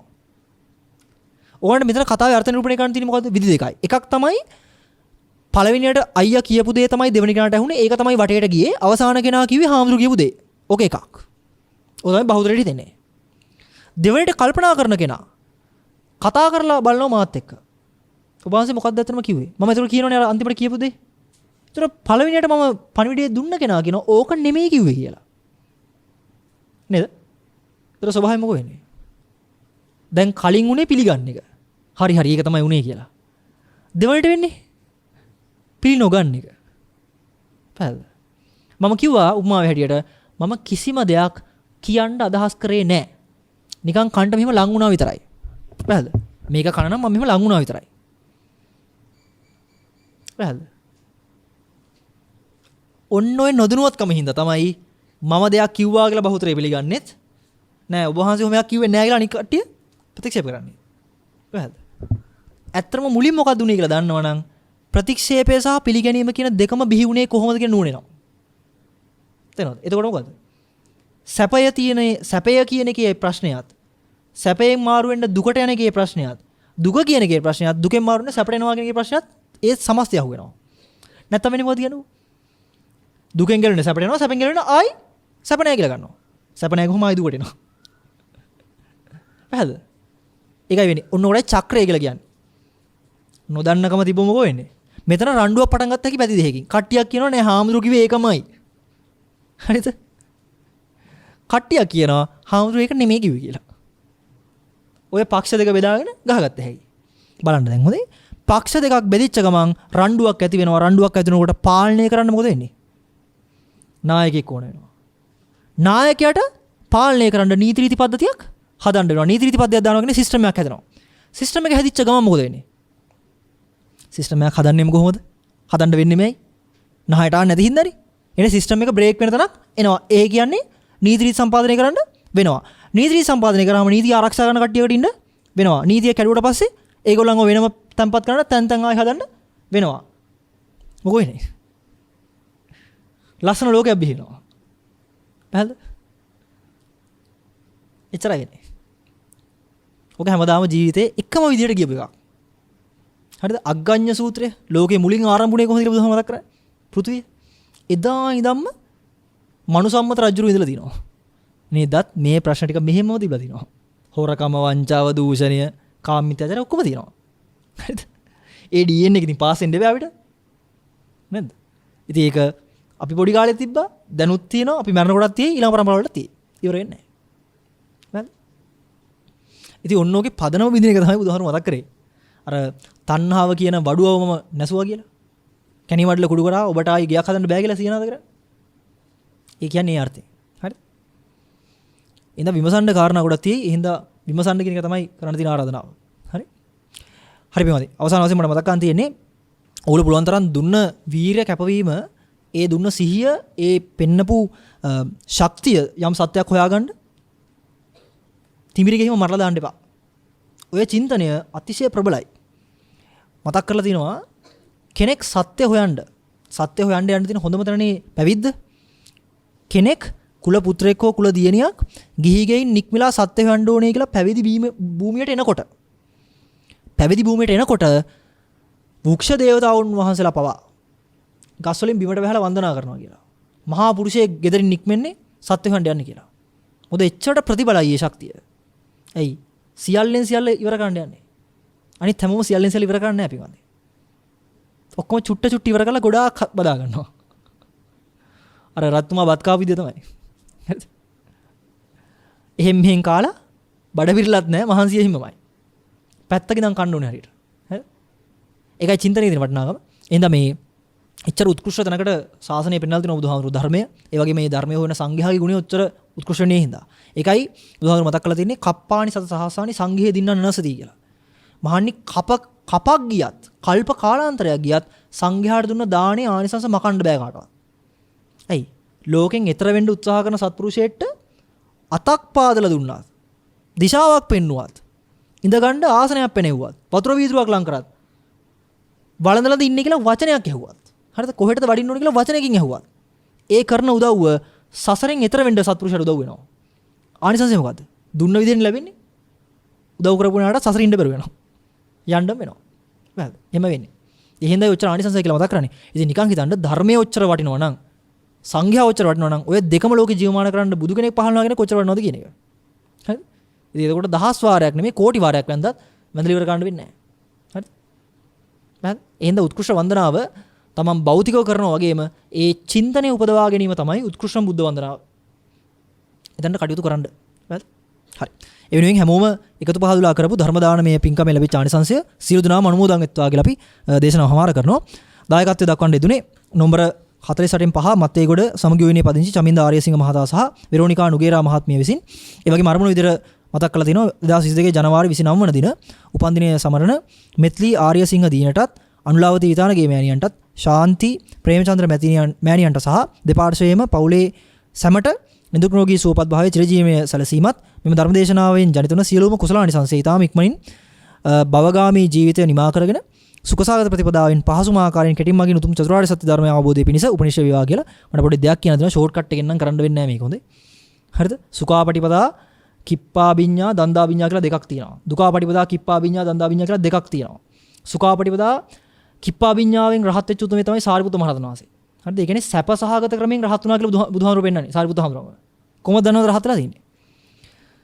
විසුද්ධි මාර්ගය මම මතක් කරන්නේ සාරිපුත්ත හාමුදුරුවෝ රහත් වෙනකන් පිට හේතු කරලා නිදා ගන්න. සුඛසහගත ප්‍රතිපදාවේ. රහත් වෙනකන් පිට හේතු කරලා නැහැ නිදා ගන්න. එච්චරට වීරයෙන් කෙලස් තවලා තියෙනවා. අපි හිතන් ඉන්න විදිහෙන් රහත් වෙනවා කියලා එකක් නැහැ. කොහොමද ලෝකේ අපිමත් තියෙනවා. ඉතින් සුඛසහගත ප්‍රතිපදාව කියද්දි දැනගන්නයි මම කිව්වේ කොච්චර ඒකේ ගැඹුරක් තියෙනවද කියන එක. ඒ වගේම පරලෝසපත් එසේ ආර්යසිංහ පියාණන් ඇතුළු ජන්මාන්තරගත ඥාතීන්ට කල්යාණ මිත්‍රයන්ට සහ ඔහුගේ පවුලේ සැමටත් මේ පින් අනුමෝදන් වී සසර කෙලවර වේවා කියලා ප්‍රාර්ථනා කරලා තිනවා. ඒ වගේම ස්වාමීන් වහන්සේලාටත් සියලුම ස්වාමීන් වහන්සේලාගේ දෙමව්පියන් ඇතුළු ධර්ම ශ්‍රවණය කරපු සියලු දෙනාට මේ සියලුම පුණ්‍ය ශක්තිය එකතු වෙලා ඉක්මන් භවයකදී ඊටමත් ඉක්මනට චතුරාර්ය සත්‍ය ධර්ම අවබෝධය පිණිස මේ උපනිෂයක් වේවා. ඒ වගේම කෝටි ලක්ෂයක් සක්වල වැඩ සිටින සියලුම සම්මියදෘෂ්ටික දෙවියන්ටත් ආර්යයන් වහන්සේලාටත් මේ පින් අනුමෝදන් වේවා කියලා සියලු දෙනා ප්‍රාර්ථනා අරමුණු අධිෂ්ඨාන තියපා තිනවා. ඒ සියල්ල එසේ වෙත්වා කියලා අපි සියලු දෙනාට පින් අනුමෝදන් කරනවා. විශේෂයෙන්ම සිහිපත් කරන්න ඕනේ ලොකු සානාසේව පාදාමියන්තු සිහිපත් කරනවා. මේ වටපිටාව සකසලා කෙනෙක්ට ධර්ම පදයක් හරි නැත්නම් චීවරයක් හරි හැෙන් දක ගන්න අවස්ථාවක් සලසන එක ඉතාම දුර්ලභ අවස්ථාවක්. ඒ හින්දා බොහෝ සත්වෝ පිරිසක් ස්වාමීන් වහන්සේලාව දැක බලාගෙන හිත පහදවා ගන්නවා ඇති. ඒ වගේම ධර්ම ශ්‍රවණය කරන්න හිත පහදවා ගන්නවා ඇති. ඒ හැමෝටම මේ ධර්මලාභය ලැබෙන්නේ ලොකු සානාසලා මේ කරපු ඒ චින්තනය මේ ලෝකෙට දායාද කරන්න හම්බෙච්ච සත්පුරුෂයන් සහ ඒවට සංවිධානය සලසපු සියලු දෙනා නිසා සියලු මහා සංඝරත්නය මේ අවසරයේ සකසන සියලුම සත්පුරුෂයන්ව සිහිපත් කරනවා. අපේ කාර්ය මණ්ඩල සහෝදරයන්ව සිහිපත් කරන්න ඕනේ. බොහෝ කාර්යයක් කරන්න ඕනේ. මේ වගේ ඇටුමක් සකස් කරලා මේක රෙකෝඩ් කරලා ජනගත කරන්න. ඒක ලේසි නෑ. ඉතින් මේ සියලු දෙනාමත් ඊටාම පුණ්‍යානුමෝදනාත්මකව සිහිපත් කරනවා. ඒ වගේම ඕගලන්ට මෙතනට එන්න දීලා ගෙවල් වල වැඩ ටික බලාගෙන මේ කාලේ තාම අර්බුදකාරී වපසරියක් තියෙන ව්‍යසනකාරී වැඩි. ඉතින් හිත දාගෙන මෙතනට වෙලා වාඩි වෙන්න පුළුවන් මට්ටමට පරිසරය හදපු ඒ සෑම සිළු නාම සිහිපත් කරන්න ඕනේ. සියලුම ආකාරයෙන් කැප වෙන සියලුම සත්පුරුෂයන්ව සිහිපත් කරනවා. ශාසනය කෙරෙහි හිත පහදවා ගන්න සියලු දෙනාට ඒ ධර්මඥානය පහළ වේවා. ධර්මයේ කෙරෙහි හිත පහදිත්වා. බුදු පියාණන් වහන්සේලාගේ ගුණයට හිත නැමෙත්වා. සංඝයාගේ ගුණයට හිත නැමෙත්වා. සියලු දෙනාට සංඝයාගේ ගුණයට එකතු වෙන්න සංඝයාගේ ගුණයෙන් නිවෙන තන්ටම තමන්ගේ ජීවිතේ පත් කරගන්න අපි කතා බහ කරපු සියලුම ධර්ම න්‍යායන් ඒ වගේම බුදු පියාණන් වහන්සේලාගේ ගුණයට හිත පහදව ගැනීමෙන් ඉපදුනා වූ යම්තාක් චිත්ත මාත්‍රා තියෙනවා ඒ සියල්ලත් මල් පහන් සුවඳුම ආදී පූජා කරලා ආමිසෙන් කරපු ඒ සියලුම පුණ්‍ය කුසල ශක්තියින් වල ඒ පුණ්‍ය අනුමෝදනාව සියලු ලෝකවාසී සියලුම සත්වයන්ට අනුමෝදන් වෙත්වා. බුදුපසේ බුදු මහරහතුන් වහන්සේලා ලෝකේ පහළ වෙලා දේශනා කරපු උත්කෘෂ්ඨ පරම ගම්බීර ඒ මහානීය මහාර්ග ප්‍රතිපදාව තමන්ගේ ජීවිතයට දායාද කරගෙන ඊටාම ඉක්මනින් සසර කතරින් එතර වෙන්න මේ ගොරබිරන් සසරෙන් එතර වෙන්න නැවතත් නොයිපදෙන තැනටපත් වෙන්න මේ සියලුම පුණ්‍ය ශක්තිය සෑම සියලු දෙනාට එකලස අනුමෝදන් වේවා. සියලු දෙනාම නිවනින් නිවීමට මේ පින් අනුමෝදන් වෙත්වා කියලා අපි සියලු දෙනාට පින් අනුමෝදන් කරනවා. සාදු කියලා පින් අනුමෝදන් වෙන්න. හොඳයි පින්වත්නි ලැබිච්ච මනුෂ්‍ය ජීවිතය ඊටාම කෙටි. ඊටාම අල්පයි ස්වල්පයි පරිත්තයි කියලා මතක් කරන්නේ. වතුර බිඳුවක් බිමට වටුනහම වතුර බිඳුව යම්සේ බිමට ගැටෙනවත් එක්කම නැති වෙනවද? ඒ මට්ටමට මේ කාම ලෝකේ භවගාමී ජීවිතේ ස්වල්පයි කියලා මතක් කරන්නේ. ඒ හින්දා මේ ස්වල්ප ජීවිතේ ඊටාම කලාතුරකින් ලැබෙන දුර්ලභ අවස්ථාවක් ලැබිච්ච මොහොත. ඒ හින්දා බුදු කෙනෙක්ගේ ආශ්චර්යය තියෙනවා, ධර්මයේ තියෙන සාන්දිටික ගුණය තියෙනවා, සංඝයාගේ තියෙන උත්කෘෂ්ඨ ගුණාංග තාම තියෙනවා. දුසිල් භාවයක් තාම ලෝකේ නැහැ සංඝයාගේ. හරිද? කාසාව කණ්ඩක නමින් පහළ වෙන්නේ තව ඉස්සරහට. ඒතකොට උන්වහන්සේලාත් එක්ක බලනකොට අද ඉන්න සංඝයා ඊටාම උත්කෘෂ්ඨයි. දොහොත් මුදුනේ තබාගෙන නෙමෙයි ඔළුව මුදුනේ තියාගෙන වඳින්න සුසුයි. හරිද? ඒ මට්ටමට ගුණ තියෙන උත්තරම තාම වැඩි ඉන්නවා. ඉතින් මේ සියලු දෙනා කරේ හිත පහදවාගෙන දානීය සීලය හික්මීම කරෙහි හිත නමඬ විමසීම කරන්න එමුරොත් මනුස්ස ප්‍රතිලාභය අපත යන එකක් නැහැ. නැත්තම් හොඳට ලැබිච්ච මනුස්ස ජීවිතේ බල්ලෙක් කියලා මැරෙන්න වෙනවා. අවසානයේදී බල්ලෙක්වත් ළඟට එන එකක් නැහැ. හරි? එහෙම නොවෙත්වා කියලා අපි ප්‍රාර්ථනා කරන්නම්. ප්‍රාර්ථනා කරා කියලා මොනවත් වෙන්නේ නැහැ. අදිෂ්ඨාන කරලා කැපවීමෙන් කරන්න වෙනවා. ඒකට සියලුම උපසරී සැකසේවා සියලු දෙනාට නිවනින් නිවෙන්න අවස්ථාව සැලසේවා කියන අර්ථයෙන් අපි සියලු දෙනාම ආශිර්වාද කරනවා. සියලු දෙනාම වන්දනා කරගන්න. සබ්බේතියෝ විවජ්ජන්තු සබ්බ රෝගෝ විනස්සතු මාතේ භවත්වන්තරායෝ සුඛේ දීඝායුකෝ භව භවතු සබ්බ මංගලං රක්칸තු සබ්බ දේවතා සබ්බ බුද්ධානුභාවේන සබ්බ ධම්මානුභාවේන සබ්බ සංඝානුභාවේන සදා සුත්ති භවන්තු තේ දුක්ඛප්පත්තාච නිදුක්ඛා භයප්පත්තාච නිබ්භය සෝකප්පත්තාච නිස්සෝකා හුන්තු සබ්බේ පිපානිනෝ අභිවාදන සීලිස්ස නිච්ඡං වද්ධාපචායිනෝ චත්තාරෝ ධම්මා වඩ්ඩಂತಿ ආයුවන්නේ සුඛම් බලං ආයුරාෝග්‍ය සම්පatti සග්ග සම්පatti මේවච අතෝ නිබ්බාන සම්පatti මිනාතේ සමිජ්ජතු සෝවත් වේවා මගවල නිවන් පුරුණේත්වා සෝවත් වේවා.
මෝහක්ඛයෝ නිබ්බානං